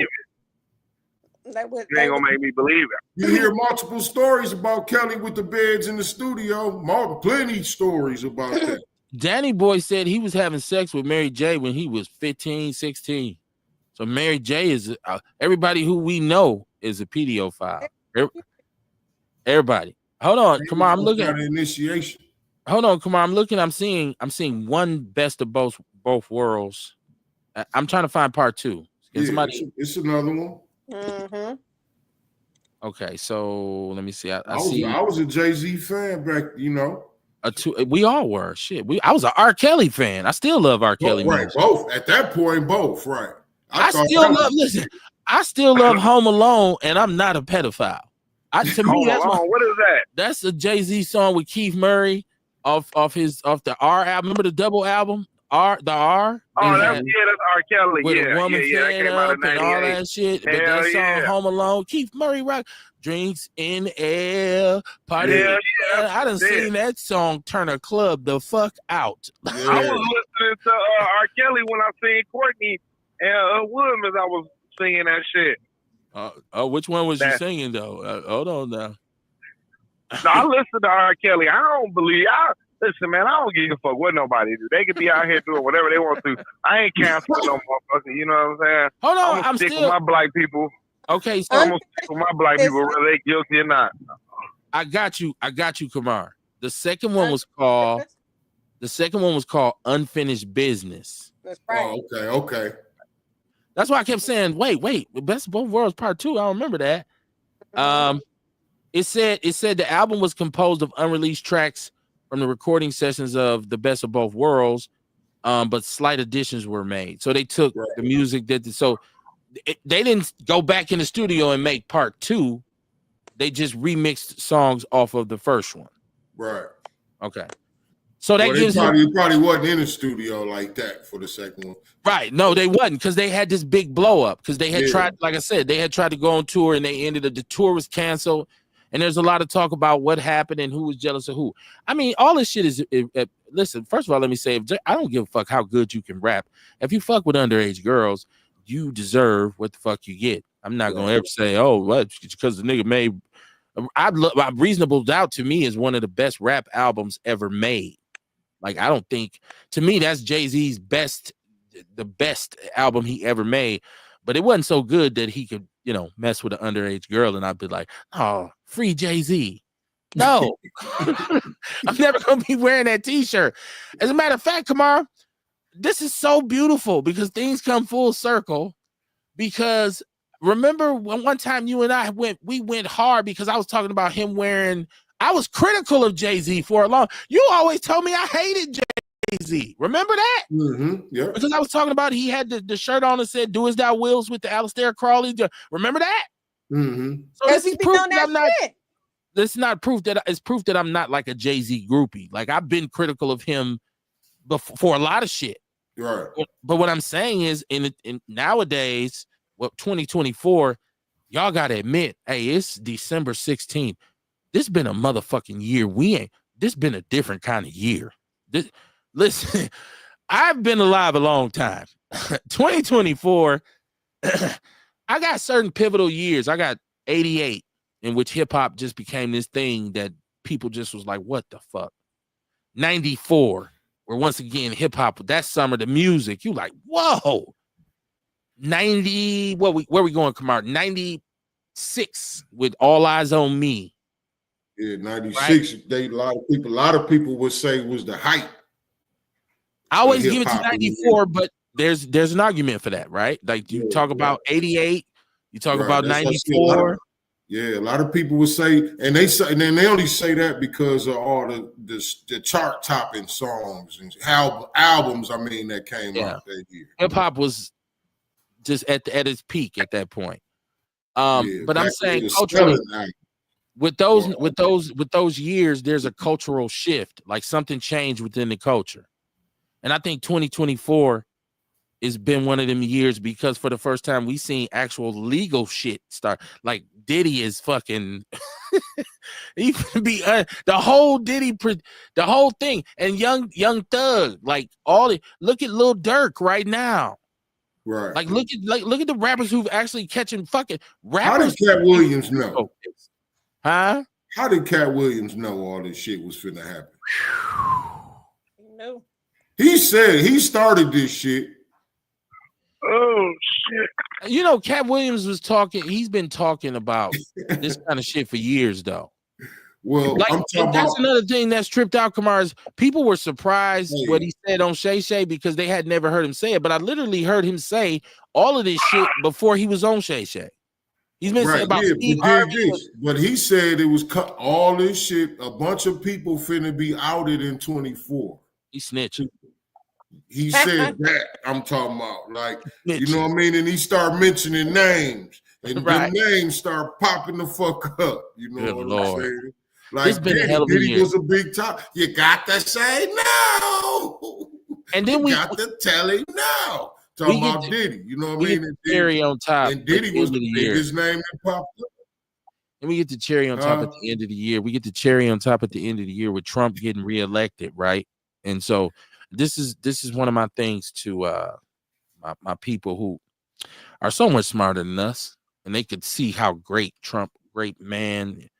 Trump and J.D. Vance, his vice president, were seen at the Army-Navy game with Jordan Neely.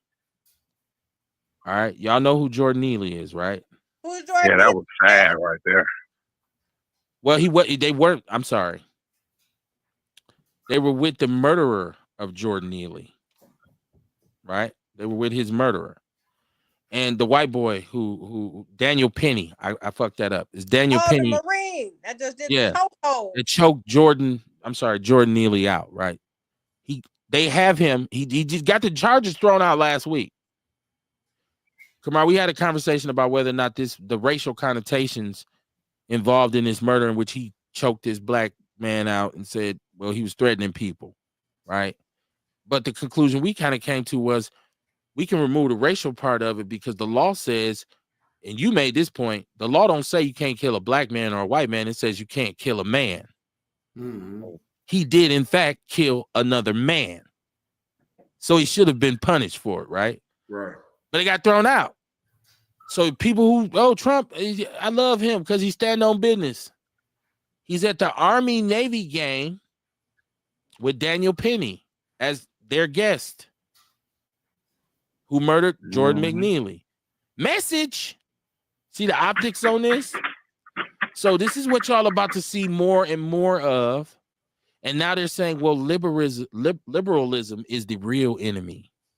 To be liberal. We can't be liberal anymore.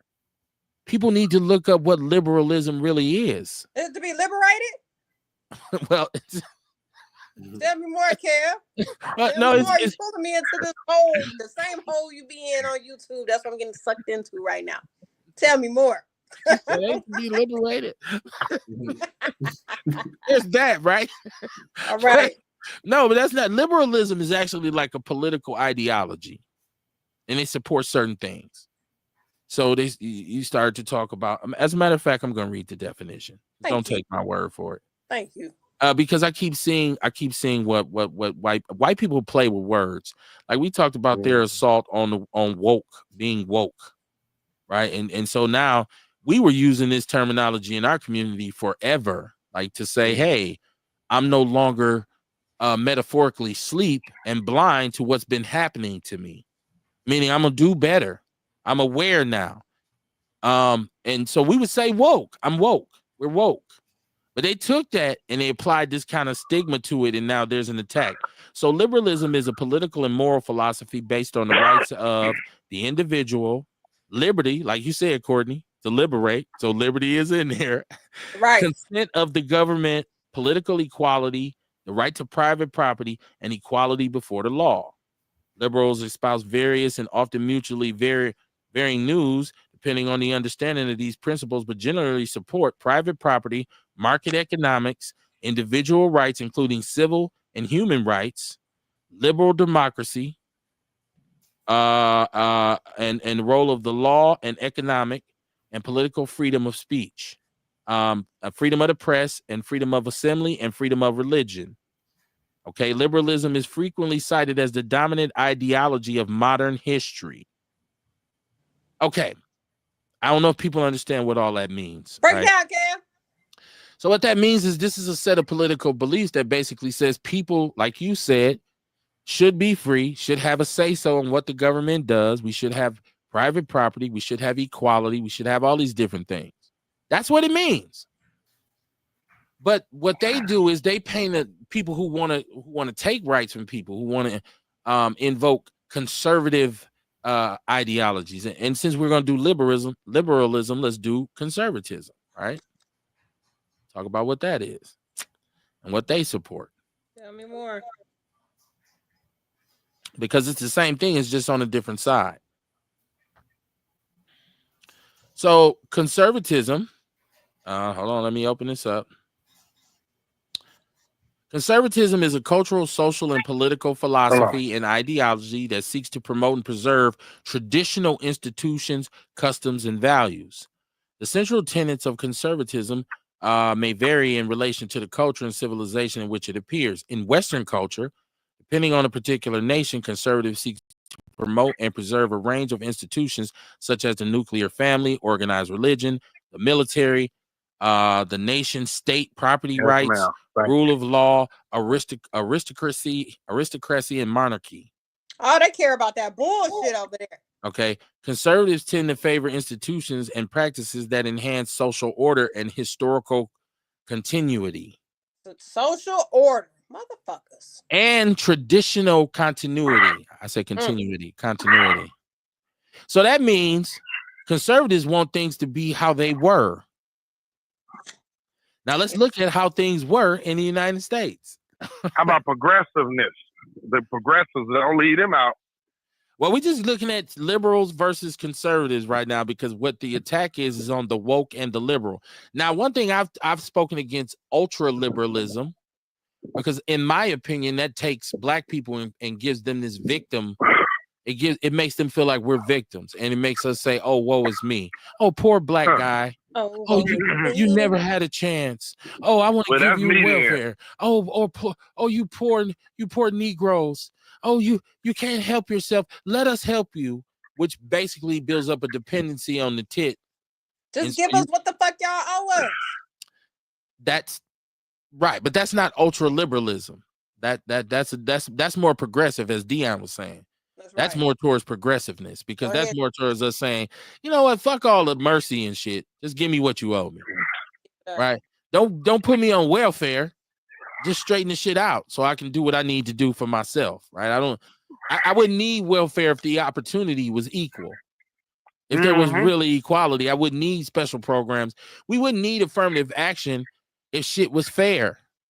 Right? So these are political ideologies.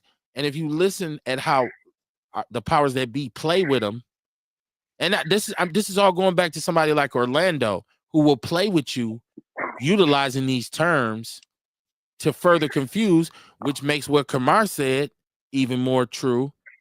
Or did Dion say that his whole thing is divisive in the way he moves is divisive, right?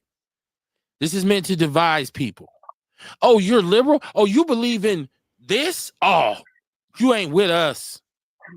Oh, no, we ain't fucking with you. Like, that's divisiveness, right? That's divide and conquer. The problem is when you sell certain things and you don't know, it's right back to Jay-Z wasn't doing shit till that white girl said rape. He lawyered up then, didn't he? Trump wasn't tripping till George Stephanopoulos said rape. Trump lawyered up. Wait a minute. That ain't even what I got convicted of. That's not true. The devil is in the details. So I need for us to be more aware of it, because now we're going to have to eat this political shit. You better. In order to understand what Trump is about to try and do, you need political understanding. You need to understand the politics. You need to understand how the system's supposed to work. If you don't, they call them a don't know. And if you're cool with just not knowing, then that's cool too. Right? And I think that's what some of us messed up at, that we didn't politically understand what was going on. And not all of us, but some of us. Because I heard certain shit that people said, I'm like, hold the fuck on. Like when they talk about the money for the immigrants. Well, no matter how much people wanted to give people that money, it wasn't made for the immigrants. Well, we talk about allocation. Yeah, you know what I'm saying? Like, they could have wanted, they could have prayed to Jesus, let's get this money to the black people. It's not made for that. It's allocated for the immigrants. So what we should be doing is demanding that they allocate something for us. And so you saying, oh, they gave that to the Mexicans. Oh, that's fucked up. Why we ain't got nothing? Instead of saying, hey, y'all give us our shit too. Like, you crying because of what they gave somebody else instead of saying, I demand you give me what I'm owed, or else I'm gonna shut your economy down.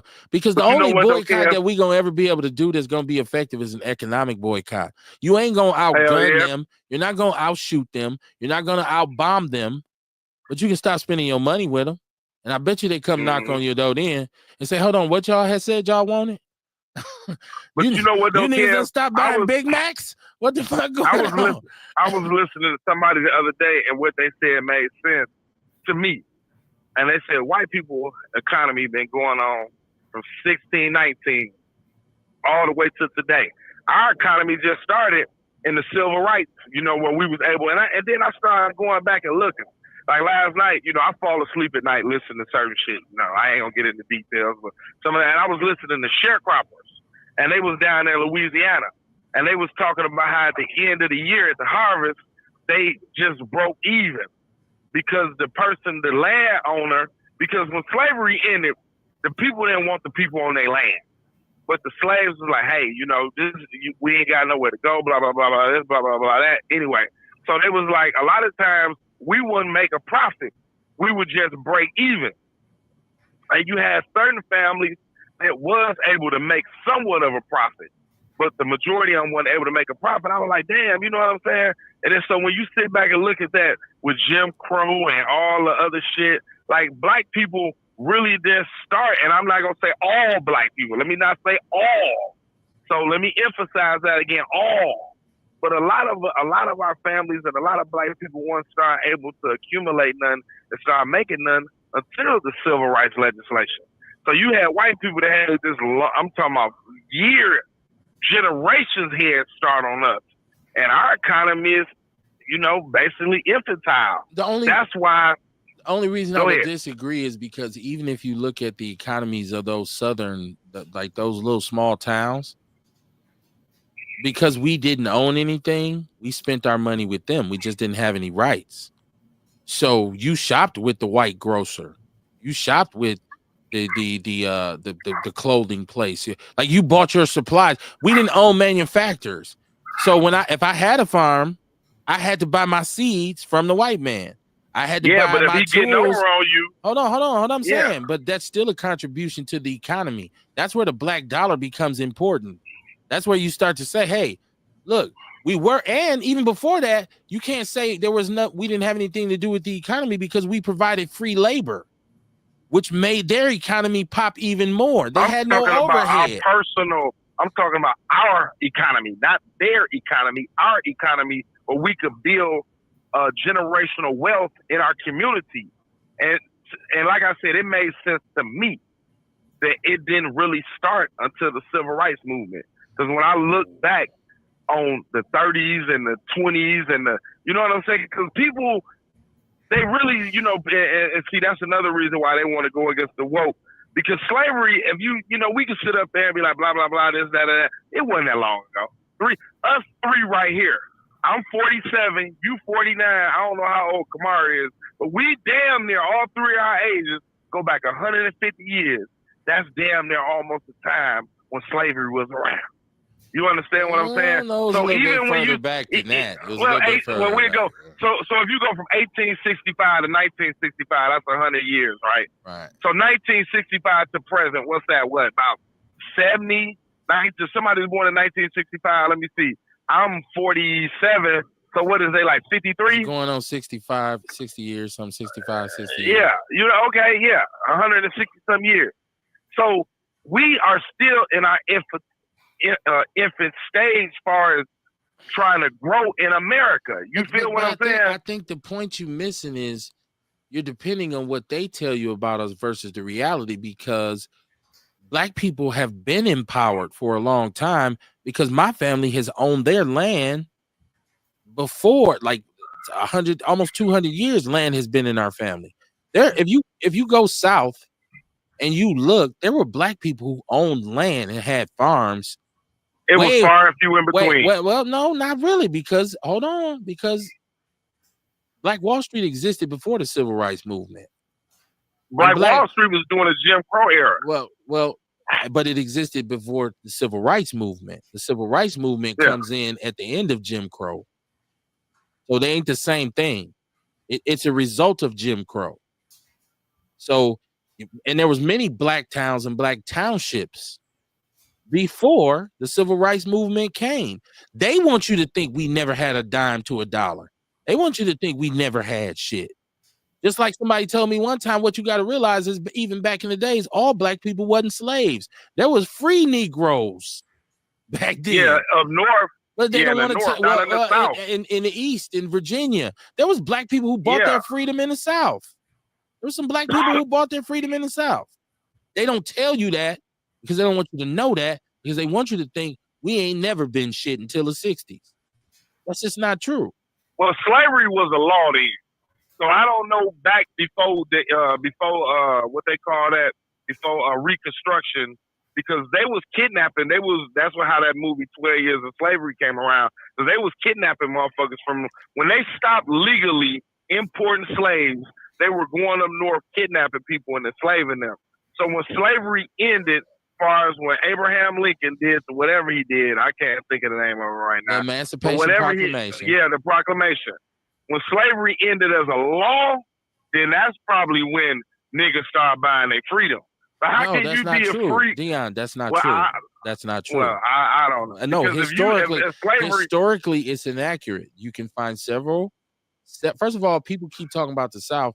We didn't come in through the South. We came in through the East. We came through Virginia. There's so many cases of a Black man being able, and it wasn't. I follow you on. It wasn't a common thing. There's a lot of cases of a Black man where whether he had been this individual's slave forever and the white man got old and got a conscience, he allowed him to purchase his freedom. He had papers. He gave him his papers, even in the South. Why is that nigger got that land over there? Well, he was John Johnson's slave, and old man John freed him. Now, the problem is if another white man got so pissed at him, he could go take the shit from him. Like, nigger, this don't mean nothing. But what I'm saying is there were always Black men who were able to figure out a way to buy their freedom, but they don't tell you about that. They don't tell you about Madam C.J. Walker, who was an entrepreneur who had $1 million in the early 1900s.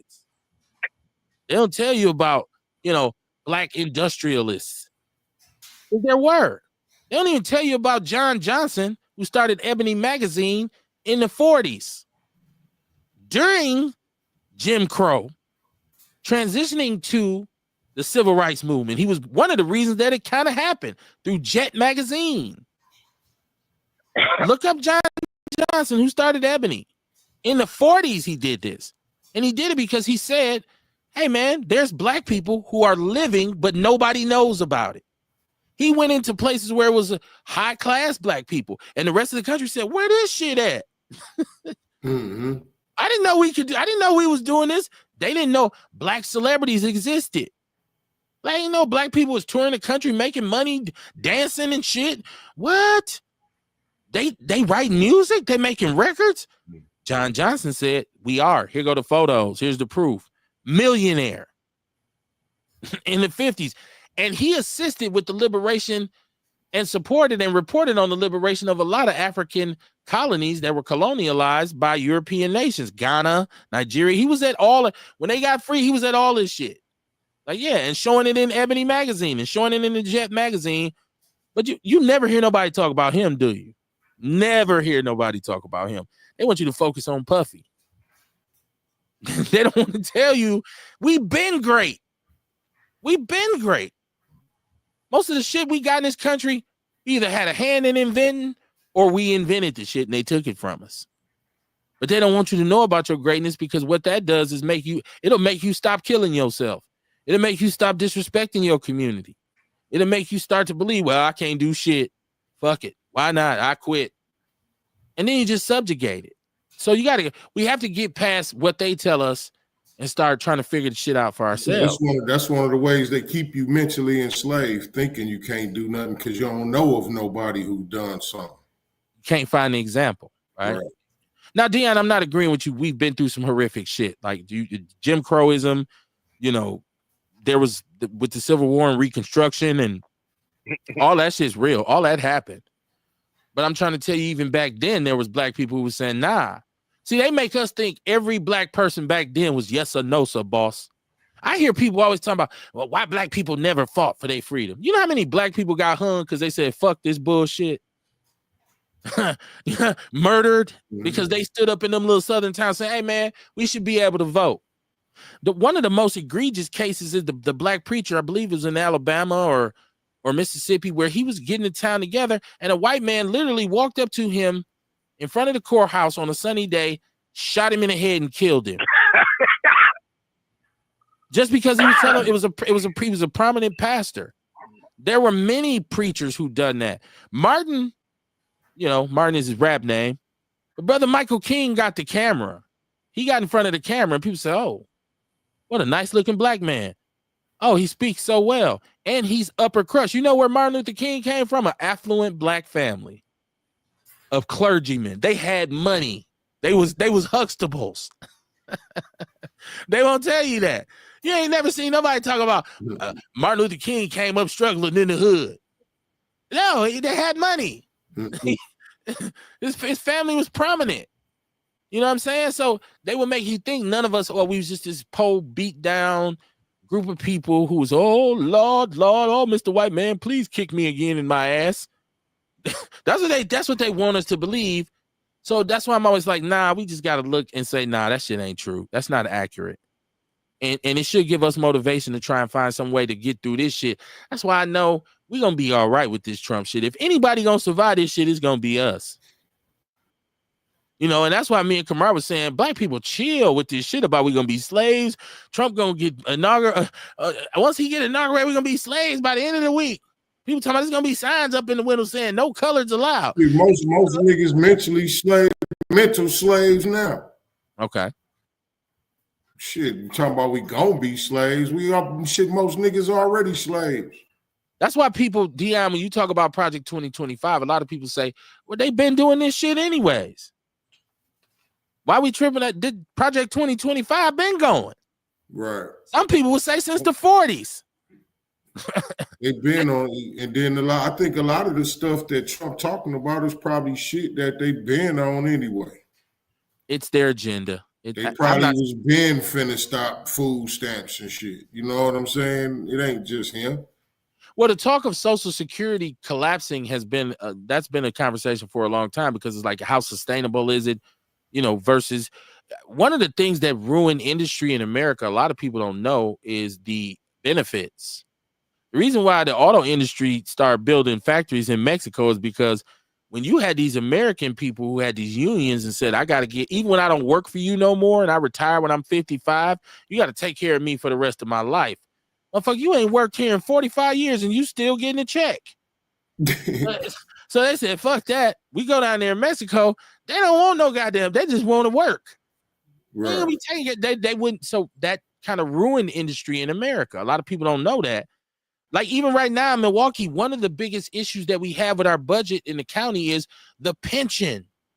The pension deal that was signed a long time ago, in which it guaranteed these motherfuckers these $1 million payouts. People who retired from the county 20 years ago still getting $700,000 a year. It puts a strain on you fiscally. Like, how we still operating when we got to pay somebody who ain't even worked for us in 20 years? He's still getting $100,000 a year. So that's what ruins, that's what ruined our industry, is because of the benefits, especially from the auto industry. Because they was like, fuck that. I'll just put this shit in Spain. Dion Carter in the chat room, he said, what up, Kev? I love your show. It's educational and real. I feel it's about to blow up. Do y'all thing. Shout out to Dion, man. That's my partner right there. Dion, real good dude, man. One of my college partners, man. We had a great time. When we was in school, we had a great time. Dion used to cut my hair. I was talking to my wife about it. We did, man. We just young and crazy. And Dion was cool though. He wasn't wild. Dion was always a smooth dude. I was just left of the line. And Dion and them used to just all of us on the football team was crazy as hell. So much love for you, man. He said it's about to blow up. Hey, we've been doing it for a long time, Dion. So hey, any minute now, right? Somebody light the fuse. God damn, it's taking too long. Jermaine Anderson, shout out to you in Shreveport, Louisiana. He said the injustices continue in Louisiana. He said racism still exists in America. No doubt. I'm not one of them black people who ain't gonna say that. And I don't think that's. Come on, I hope nobody's listening to what we're saying, and their take from this is, oh, them brothers saying ain't no racism, ain't no discrimination. We can make it. All we got to do is try. I'm not saying that at all. But we are saying all you got to do is try. Well, you can start by trying. Right. Yeah. Right. That's where it begins at, right? Yeah, that's it. And that's not to say you're not going to run into some walls. You're going to rise. I mean, right. There's always going to be, definitely going to run into some walls. Yeah, but if you're the type of person that folds every time there's adversity, then you're never going to make it nowhere anyways. Adversity is a part of life, trial and tribulation, right? They say trial and error. How did you learn? Most of your best lessons that you learned was from making a mistake. Mm-hmm. Like you made a mistake, like, oh shit. Damn, can't do that. Right. Now I know better. Right. You say if you knew better, you do better. Now, if you're going to keep doing the same shit, thinking that the results going to change, we already know what they call that. Dumb nigga. Well, yeah. I hate to use the hard R, Kamar. Nigger. I hate the hard R. I ain't do the hard R. I know there are, let's be honest, there are some niggers. Oh, yeah. In America, just like there are some honkies in America. Like we say, all white people ain't bad. Well, all black people ain't good. I'm sorry. I don't want to shake y'all reality. It's all skin folk ain't kin folk. He's saying the Jim Crow South. This is Jermaine Anderson, separate but equal. Marcel Williams said back in slavery time, there were also white slaves. They were paid for their services. Well, I hate when people say that. Well, slavery there was indentured servants. Debt was at first the kind of or if you got conquered, if your village got conquered, right? The racial aspect of it was something that America invented, right? Yeah. America put the racist part into slavery. It don't matter. Back then, it wasn't even a matter of who you were. It was just that you were conquered, a conquered people. Right. Or you owe me money. Yeah, So or you got caught in war. You know what I mean? A prisoner of war. So Right. now, you know what I'm saying? Okay, it ain't the same type of slavery what white people have. You know what I mean? But now you finna work for me for a certain amount of time. But then America put a twist on it that said, no, only these certain people we're going to enslave. Right, right. If you black, if your skin look like, get your ass over there. They can't capturing niggas and buying niggas. And it became, they commoditized us. In all actuality, when they went over to Africa, they felt like they was liberating the black people, you know, because you would hear them, like you would hear old people. I mean, you would hear old clips when they were like, well, the colors was over there in Africa, and they blah, blah, blah, blah, blah. And you know, it bothers me so much when I hear that shit. I'd be like, well, how you think these people survived all that time before y'all brought y'all ass over there with that missionary shit and they kidnapped motherfuckers? Like, you think they was just sitting around? Like, you got a whole, and then we don't realize the land mass of Africa. I think, you know what, though? I think one day I might try to go there. That's going to be like a long-ass flight for me, but I'm going to try my best to get to that motherfucker, though. You know what I'm saying? But, you know what I'm saying? Like, we don't even realize the land mass, the size of Africa. Like they said, like 2 or 3 United States could fit in that motherfucker. But Dion, I want to go back to what you said. I've never heard them say they were liberating us, but I think a lot of them said they civilized us. They said we were savages, and they brought Christianity and they civilized us. They brought us to a civilized country. You're lucky because we brought you up. You were just running around in the jungle with a bone in your nose and a rag around your waist. You're savages. That's why they refer to them as savages.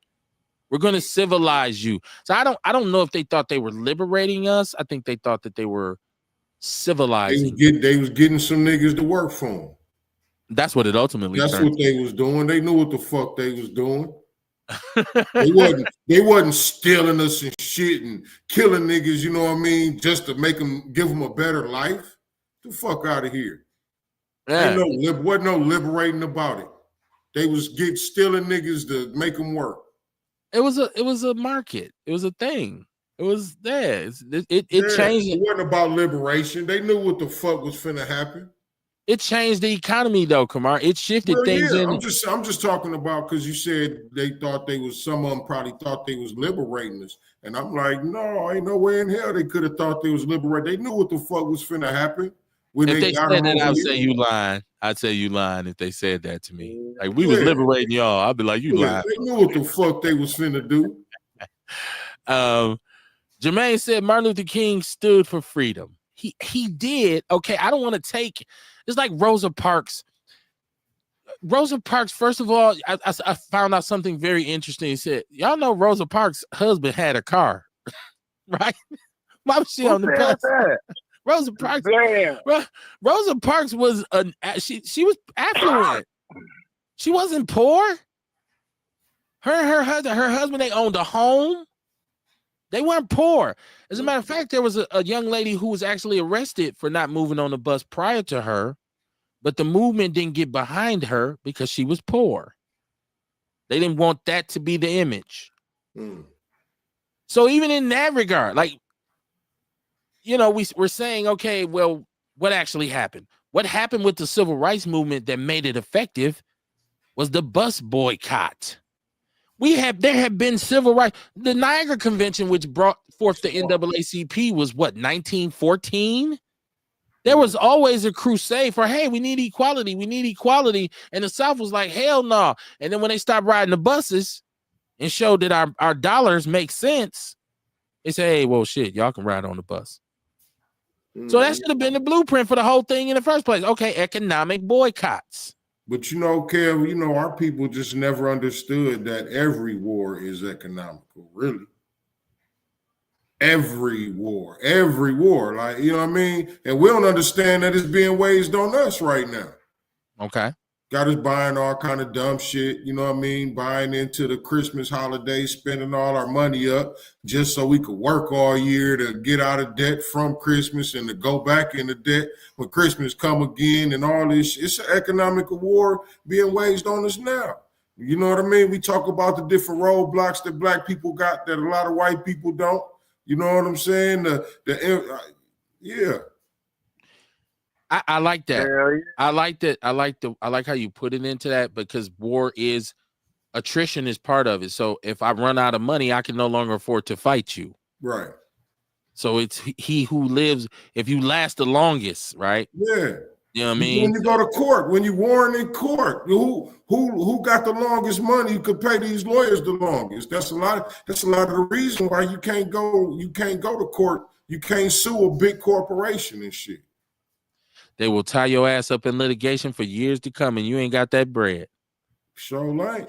So you'll drop that suit, or you'll settle out of court.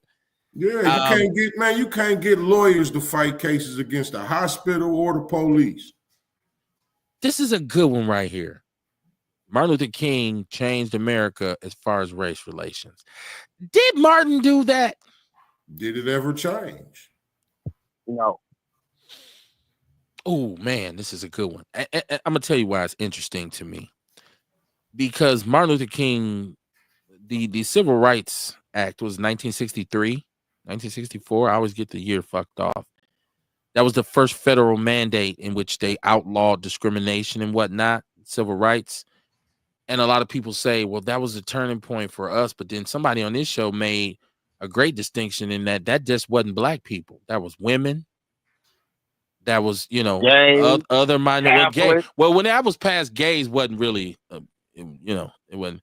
But there were Italians, there were Irishmen, even Jews to a certain degree. Civil rights means everybody, race, creed, or color, right? They didn't say sexual orientation yet. So that in itself wasn't something that helped us, because if we look at that being passed in 1964, let's say 63, Milwaukee didn't pass open housing until 1968.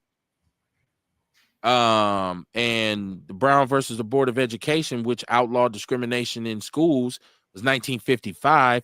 Milwaukee didn't desegregate their schools until 1978. So did Martin Luther King change anything? I mean, he brought great awareness. Listen, I don't know, people jump on me. Okay, if you can't go at Martin. Don't you do that. No, the visibility that he brought to it. And I do think the brother was super intelligent and very well spoken, very articulate. A great example of it. Here's a black man, got his wife, got his babies, educated. I think the optics of it was fabulous. But I don't see us really getting free until the 70s, when our cultural input becomes America's heartbeat. All of a sudden, our music, our movies, the way we dress, the way we talk becomes, white people jump on it and they spend money. They flow to it. Motown made white kids start listening to black music. Hip hop takes those white kids from the suburbs and say, Dad, I understand the hood now. I heard Eazy-E. So I don't know I don't know the percentage of how much he changed. I know he changed some things. I know he inspired a lot of black people. But I think our culture is what changed race relations, I should say. Because all of a sudden, culturally, white people started to really like, oh my God, I just love these black people. They became cool with seeing us on TV. They became cool with us doing movies. Y'all know the so-called black exploitation movies saved Hollywood. Hollywood was bankrupt. The 70s come, they call them black exploitation movies. I hate that terminology, because if you do your research on what that actually was a cultural revolution in which all of a sudden our culture was up front, and people say, oh, we can't make them go through the back door no more. Sammy Davis Jr. performed with the Rat Pack, and he couldn't even go in the front door most of the places he performed at. Nat King Cole had a talk show, right? But he had to do what they said. And when he didn't, they canceled it. The 70s was the first time we said, nah, y'all want us? Y'all got to have us. Y'all want our music? They used to put white artists on the front of black records. They used to make a white cover. Pat Boone used to make a white cover of every hit black song. But in the 70s, that shit wasn't going over no more. All of a sudden, you had Parliament.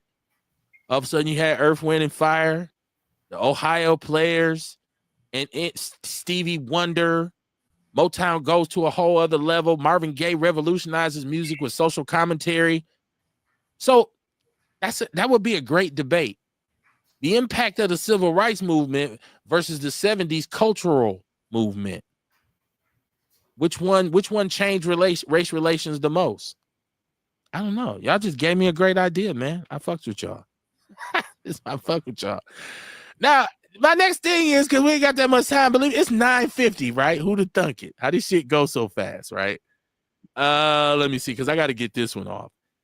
He said, yeah, it's still a struggle. It's always a struggle. He said they did fight for freedom. I feel like, and I'm an armchair quarterback because hindsight is always 20/20. I felt like the civil rights movement fought more for inclusion than equality. I felt like they fought for acceptance. Why we can't sit on y'all buses? Why we can't sit at y'all lunch counters instead of saying, fuck y'all lunch counters? That might be why they called it civil rights. Like, we want to be like everybody else. When it should have been, let us be us. To me, Kamar. Right. It should have been, oh, they don't serve black people in there? Then don't take your black ass in there. We got a black restaurant right here. Should have been black folks' rights for the civil rights. Them nigga pies taste better than this pie? Hey, you hear me? It should have been black folks' rights instead of civil rights. It should have been, Kamar. It should have been right there in that lane. We ain't talking about y'all. We talking about us. Yeah.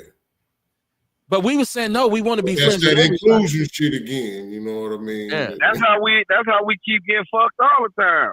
We want to, when the Mexicans and shit, like when Donald Trump was in office, he was snatching them.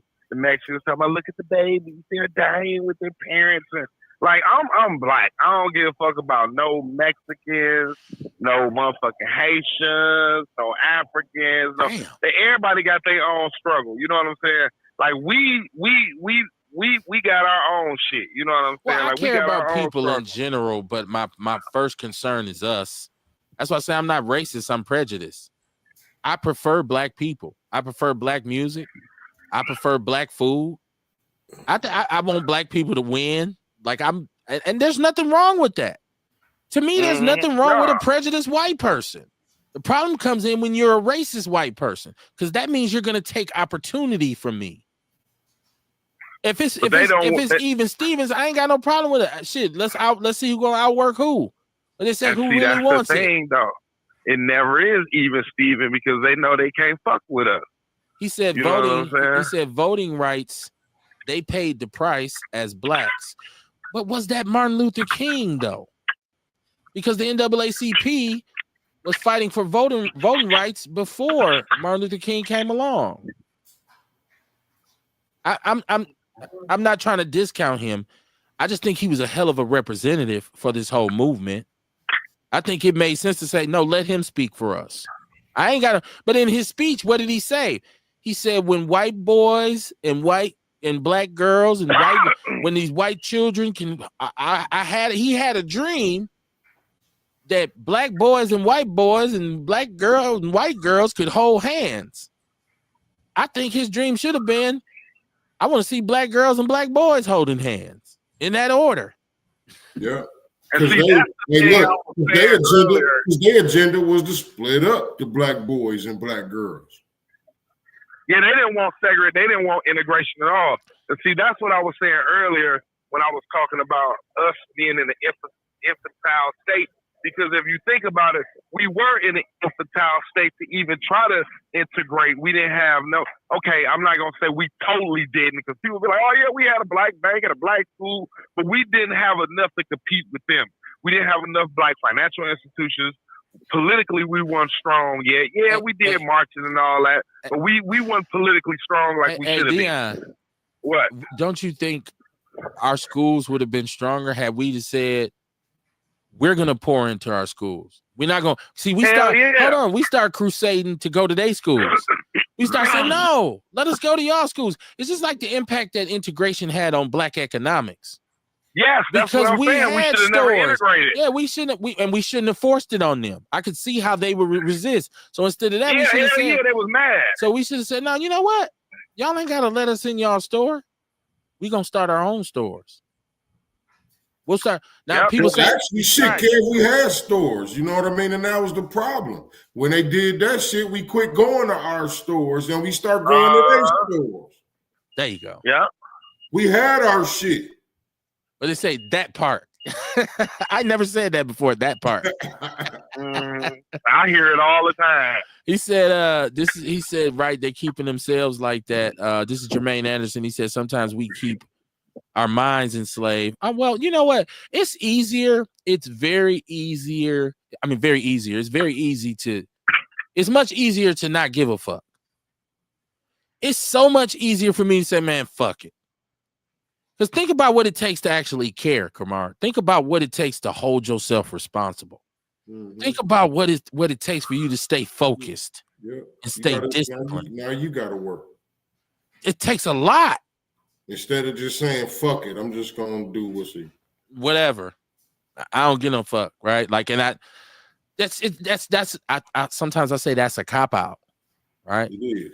You know, because it's easy to run off on your kids and say, man, I wasn't going to be dealing with all that shit. Then to stick in there and be like, nah, man, I gotta make this sacrifice. He said, we got to think beyond the box. Dion said, yo, barber, famo. Yeah, that's what I was saying, Dion. Dion used to hook me with the tight fades, man. I got some pictures where I'm looking good, right? Dion used to have me tight, like, Kev, I got you. He used to have you tight, Kev? Man, with the hair. I mean, ain't no Diddy. I'm above even defending myself for that shit. He used to have my fade on tilt, man. I used to be winning. Women used to be like, oh, my God, I love your hair. I'm like, I know, baby. Yeah, Kev, you lucky you ain't going bald, man. That's a good thing. I'm blessed not to be going bald. Not lucky. I'm blessed. Boy, don't do that now. It's a lot of us out here. Hey, I know shit. Hey, listen, man. Listen, I got a bad back, but I still got hair. Some niggas bald headed, but got a good back still. So, boy, hey, listen, this ain't got nothing to do with what we talking about, right? So I'm driving. I'm about to go over here to the other company and grab some trailers. I see a bunch of deer running across the street. They look like niggas that stole something. That's where your mind go. That's where your mind go, right? You should have seen them. They was in sync with each other. They was on each other's ass, boy. And niggas that have stole some shit or did some bullshit. When you see one running, you see about 3 or 4. And that's how them deers were. Jermaine said our black men being railroaded in the courts, which has never stopped. It's never stopped. There's been trumped up charges in kangaroo courts ever since there was courts. Like, once again, we leading up to boycott the jail, right? Boycott the prison. Hell yeah. What? I get a bad deal when I go to court. Do your best to stay out of court, then. Right, stop doing the shit. Do your best. Listen, sometimes bullshit is bullshit. But do your best to stay out of court if you know it's not a place where we win at. Mm-hmm. You know? So I don't think we approach that the right way. Marcel Williams said this show is great. I appreciate it, man. If y'all like the show, share the show, please. If you're listening on YouTube, share it. If you're listening on Facebook, share it. Share the show, man. Share the show if you like it. I appreciate that. Earl Henry share the show all the time. He said we live in white Wisconsin. Well, our state is 86% white, so I wouldn't disagree with you on that. It is 86% white, 8% minority, I believe, and 90% of those minorities live in southeastern Wisconsin. That tells you where your bread is buttered. He said that's why we got peanut butter and jelly. So he didn't switch from white milk and chocolate milk to peanut butter and jelly. Tiarsha said, good evening. How you doing, Tiarsha? Orlando said family. What up, Orlando? We was just talking about your crazy ass. What? You should block his ass. I wish I was one of the mediators. I'll block his ass. We ain't no family. We ain't family. Well, we all black. He can't never hide that, right? But that nigga say he ain't never had a nigga moment, though. Well, I mean, he said, come on, Kev. Come on. He ain't even don't mean it ain't coming. Come on, kid. Come on, kid. Well, come on. He did. He has had a nigga moment when he was running for office, and the Republicans didn't even support him to the point where they put a white dude up at the last minute, and the white dude won. So he did have a nigga moment. That sounds like a nigga moment. That is entirely a nigga moment. He was going to state fairs, taking pictures with bulls and cows and shit with a cowboy hat on. And then they just said no. And the white boy came in and they said, no, this. I want to be accepted. I want to be one of them. But that's my guy. Never been. That's my guy. Listen, the last part of this show is just this. What? I want to talk about toxic femininity. This is Kamar's fault. So if anybody's really upset about this, blame Kamar. For real. Because Kamar had on one of his reels, and it struck me so much because I've been saying this in my head for so long. The rapper Trina, right? And that's my baby. She was talking about, what is she, a Sagittarius, or she's a whatever she is. She said, and that's for me. If I get to Sagittarian, if I get to Sagin, you got a problem. That's how we are. Yeah. And Kamar said, no, in reality, what I think you're doing is blaming your toxic femininity on your zodiac sign. I know if it weren't for Trina. So I thought about that because we just seen the young brother. We just seen the young brother Travis Hunter get drafted, right? And we're seeing this non-black girlfriend that he has, and she appears to be toxic. And this young brother's defending this young lady. I believe she's Mexican or whatever. But for us, those of us who are OGs who've been in this game for a long time, we looking at Travis and we saying, bruh, she's playing you, man. Now, don't get me wrong, he's young and in love.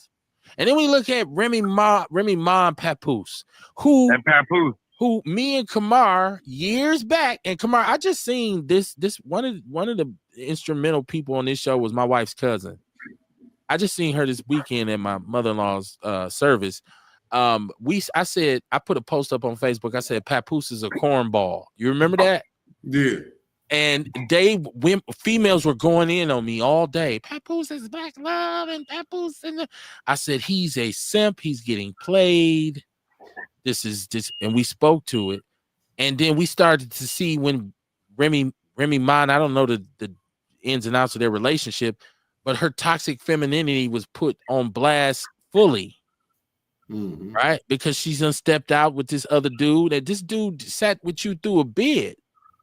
It's a way better way to handle this, right?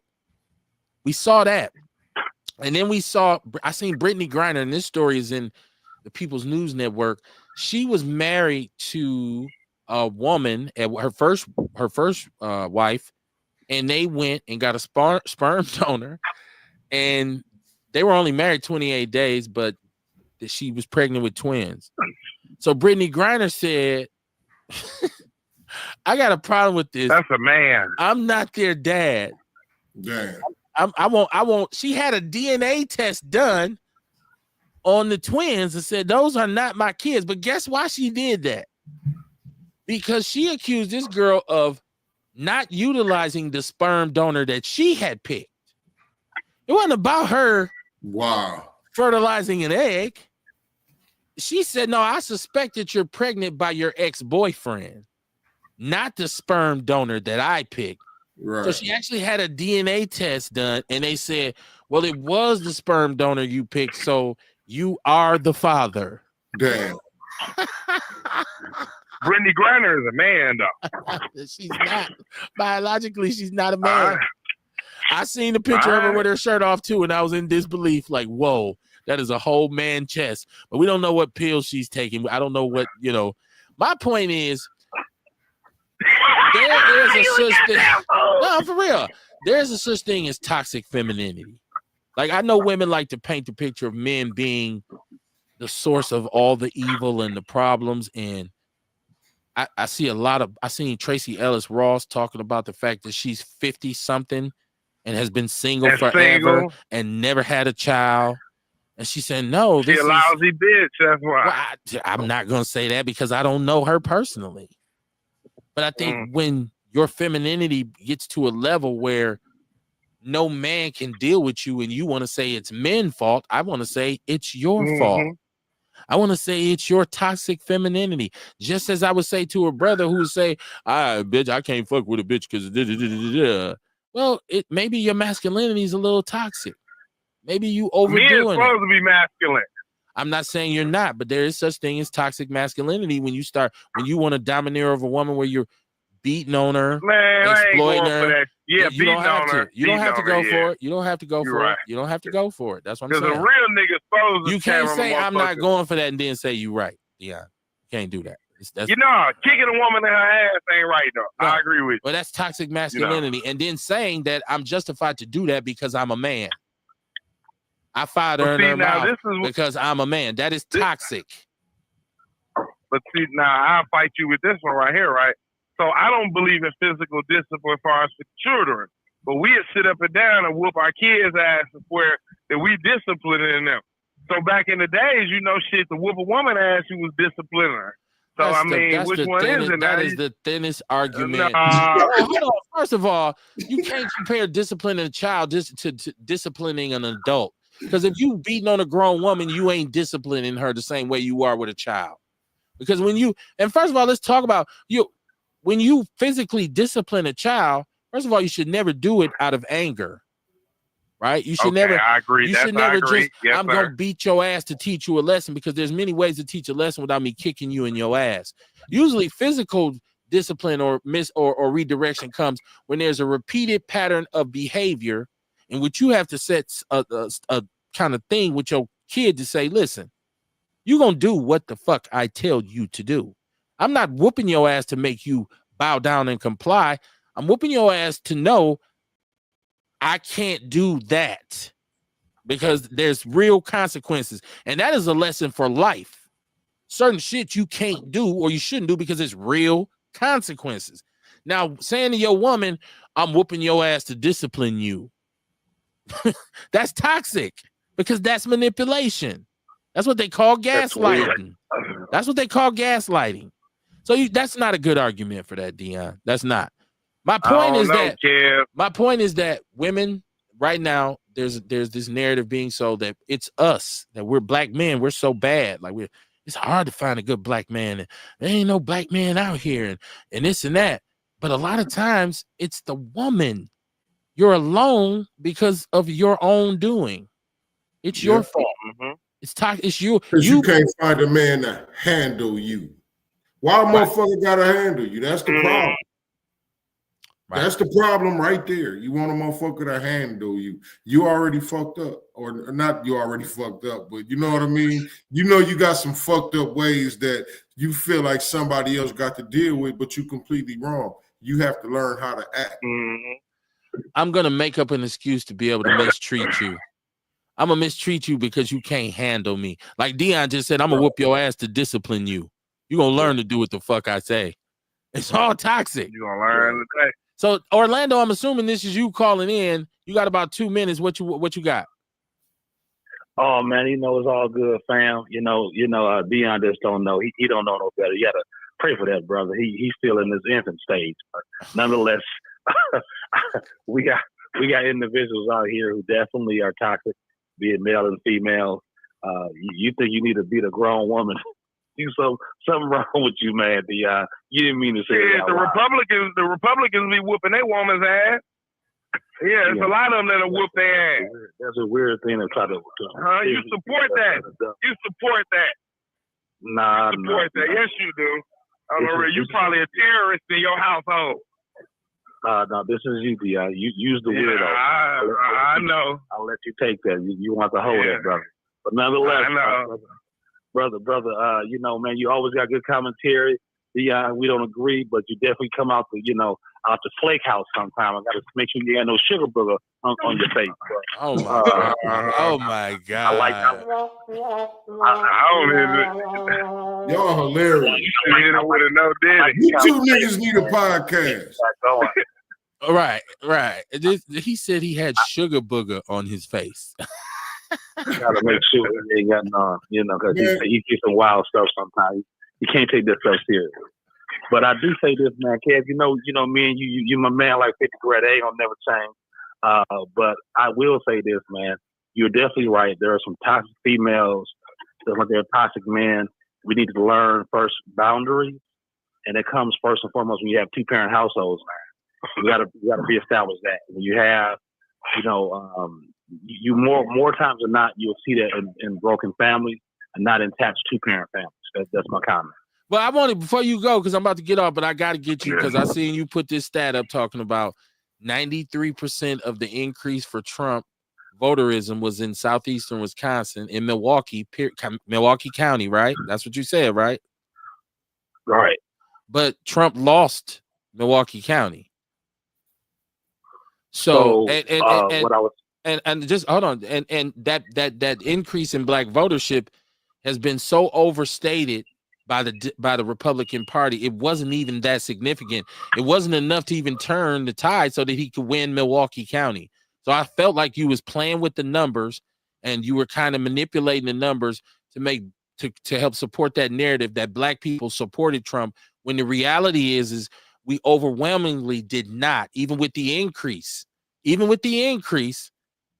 we still gave 75% of our vote to the Democrats. So I don't want that narrative to continue that we assisted. There was white women and there was Latinos that helped Trump get over the hump, and white men, of course. It cannot be blamed or attributed to black people at all. I wanted to make that point clear. Well, I disagree with you there, but the stat was really saying that the increase in the county, that Trump had more votes in Milwaukee County. Those numbers actually, 93% of the increase actually came out of the city of Milwaukee, and it really wasn't wasn't based on color line. It was just an increase that the people that actually made this happen, that actually moved the needle, came out of Milwaukee and not the county. Because there are some people who are saying the county did, like, no, it's the city of Milwaukee actually showed up. Now, what you say about how you feel it didn't really make a significant difference in this, 22% of black voters, now we're saying black voters, now I'm moving away from just voters in general, 22% of black voters exit polling said they voted for Trump. That's crazy bananas for Republicans to get that amount of black support. I want to make another point, too. 93% of the increase in black voters for Trump would come from Milwaukee because the state is 86% white. So there's not enough black people nowhere else in the state to even, you see what I'm saying? Like, you can't even, that statistic is so foul because this is an 86% white state. So where are black people at? They're in southeastern Wisconsin. So if there was an increase, it was in southeastern Wisconsin because some black people voted for him.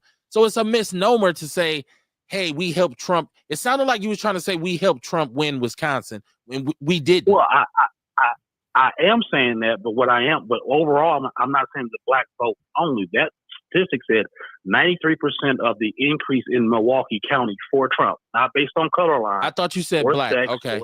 I thought you said black. It was. I thought you said black. I was just saying that the increase that came out of the county, 93% of that increase came out of the city of Milwaukee. I could have sworn 93% of that. So it wasn't black, right? No, it was just increase. It was just turnout for Trump. Period. No matter what color you were. We don't assist him in winning the state if he didn't win Milwaukee. We don't assist. We're not. That increase doesn't matter because he didn't win. He didn't win Milwaukee. So you don't. So the whole idea of my business, which was Project Move the Needle, and still is Project Move the Needle, it was never about winning the city of Milwaukee or winning the county. It was always about moving the needle to get more votes to help with the overall vote count in total for the state. Well, more white people voted for him than they did before. We should be looking at the increase in white votership and Latino votership. I think you're definitely correct that the up north states, not the wild counties, but the up north is the new wild. Outagamie, Calumet, what's the other one? The whole state is 86% white. It's the whole state. Outside of southeastern Wisconsin, there's black people, minorities are the minimal, unless you're talking about Latinos, which we know that they go up there and pick whatever and do menial labor. So that increase, once again, can be attributed to them, and they help turn the tides on the election, not Milwaukee.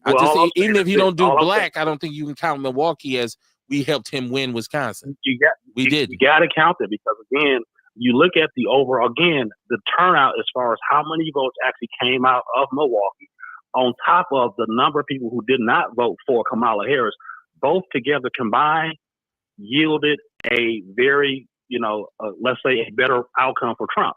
I'm not saying that he won the city of Milwaukee over the county, but he did better. And that alone was enough to add to the overall. That alone was not enough. You needed Latinos and white women. That alone, that increase, even if it ain't black, that increase in votership from Milwaukee is still is insignificant if the rest of the state voted for Trump and his numbers increased in the rest of the state. Milwaukee has nothing to do with that. But you're missing the other part of the equation, which is the voter turnout for Kamala also went down.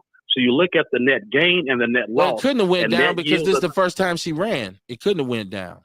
There was no decrease in her votership compared to Biden, compared to Obama. So the Democrats. So don't say Kamala. Say the Democratic. Well, we know there was a decrease in Democratic votership if last time they won the state and this time they didn't. But to say Milwaukee, to say it was us, we did not assist in.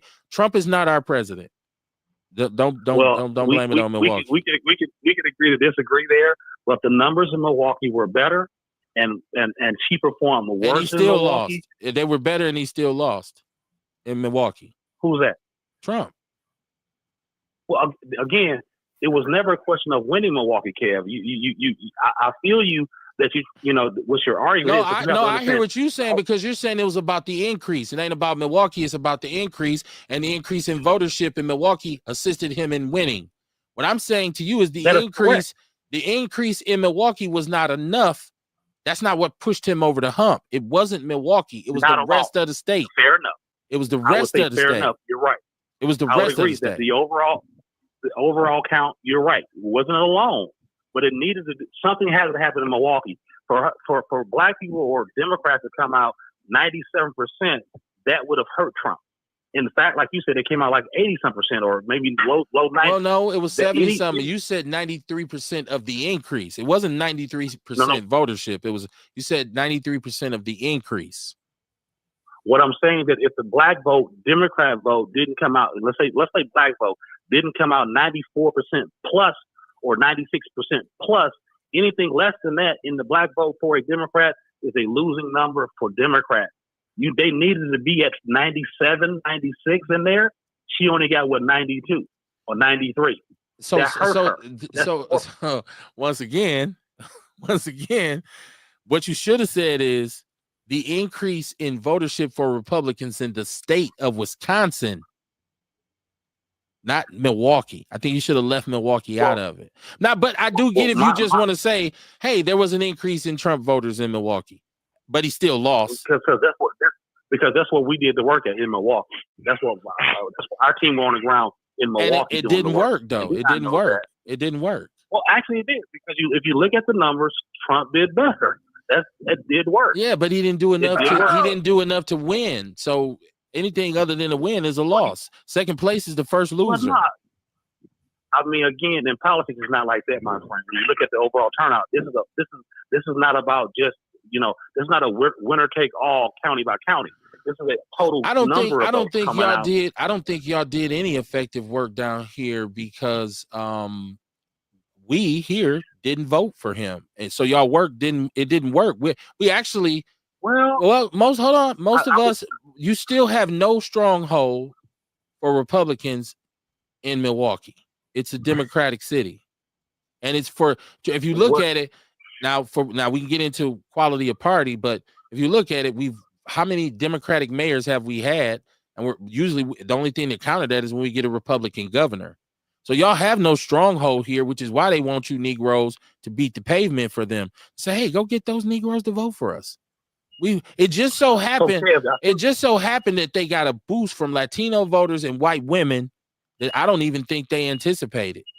And that's what put them over the hump. There's a lot of people that didn't vote too. So again, Kel, I think you're missing the overall strategy, right? No, I hear what you're saying. You saying we gonna? I trust me. I get what you're saying. But once again, I think when you start putting stuff out there like that, it creates a false narrative that the black support or our support for the Republicans is ramping up. It's actually not, because a lot of people who voted for Trump in this election aren't even really political aware of policy or anything. They voted on their feelings. They voted on, Trump. I like Trump more than I like Kamala. So they weren't all informed voters. So it's not work y'all did. It was just a choice of two personalities. So is this election any different than any other personality, Kev? So I mean, really? Well, no. What I'm saying is, I don't think you can attribute it to the work y'all did. I think it didn't have nothing to do with the work you and your friends did. I think I've met enough voters who were on the fence when we did doors, and we gave them enough information to talk about. I never seen none of y'all options. come in my neighborhood. None of y'all ever came. There's a lot of black people over here. There's a lot of people. Your neighborhood wasn't the area that we wanted. Right. Okay. Listen, I got to get out of here, man. Kamar, I got to get out of here. Orlando, you got to come back earlier next time so we can chop it up. Yes, sir. Kamar, you got anything popping between now and Wednesday? Because we'll be back Wednesday. Nah, man. Just the House of Vitality. The House There of we go. Vitality. Get your ass there. There you go. I want everybody to know, man, it ain't what you do. It's how you do it, right? And you could be whoever and whatever you want to be. You can vote however you want to. You can live however you want to. And it's really not about, living. It's really about how you living, right? And so what we really need to realize is as black people, we all got to be together. We all got to be on the same page. We all have to understand the big picture politics. And so when we start to allow ourselves to be divided by different things, that's where the problem comes in at. And once again, I don't really worry about other people. I don't really worry about other races or cultures because I'm not racist. I'm prejudiced. I prefer the company of my own. And no matter what competition we in, whether it's spitting or pissing, I want the black person to win. But with all that said, the one thing you got to understand is if you are a man of color, I'm not your enemy. I'll see y'all Wednesday, man. Peace and love. Peace. All right, kid.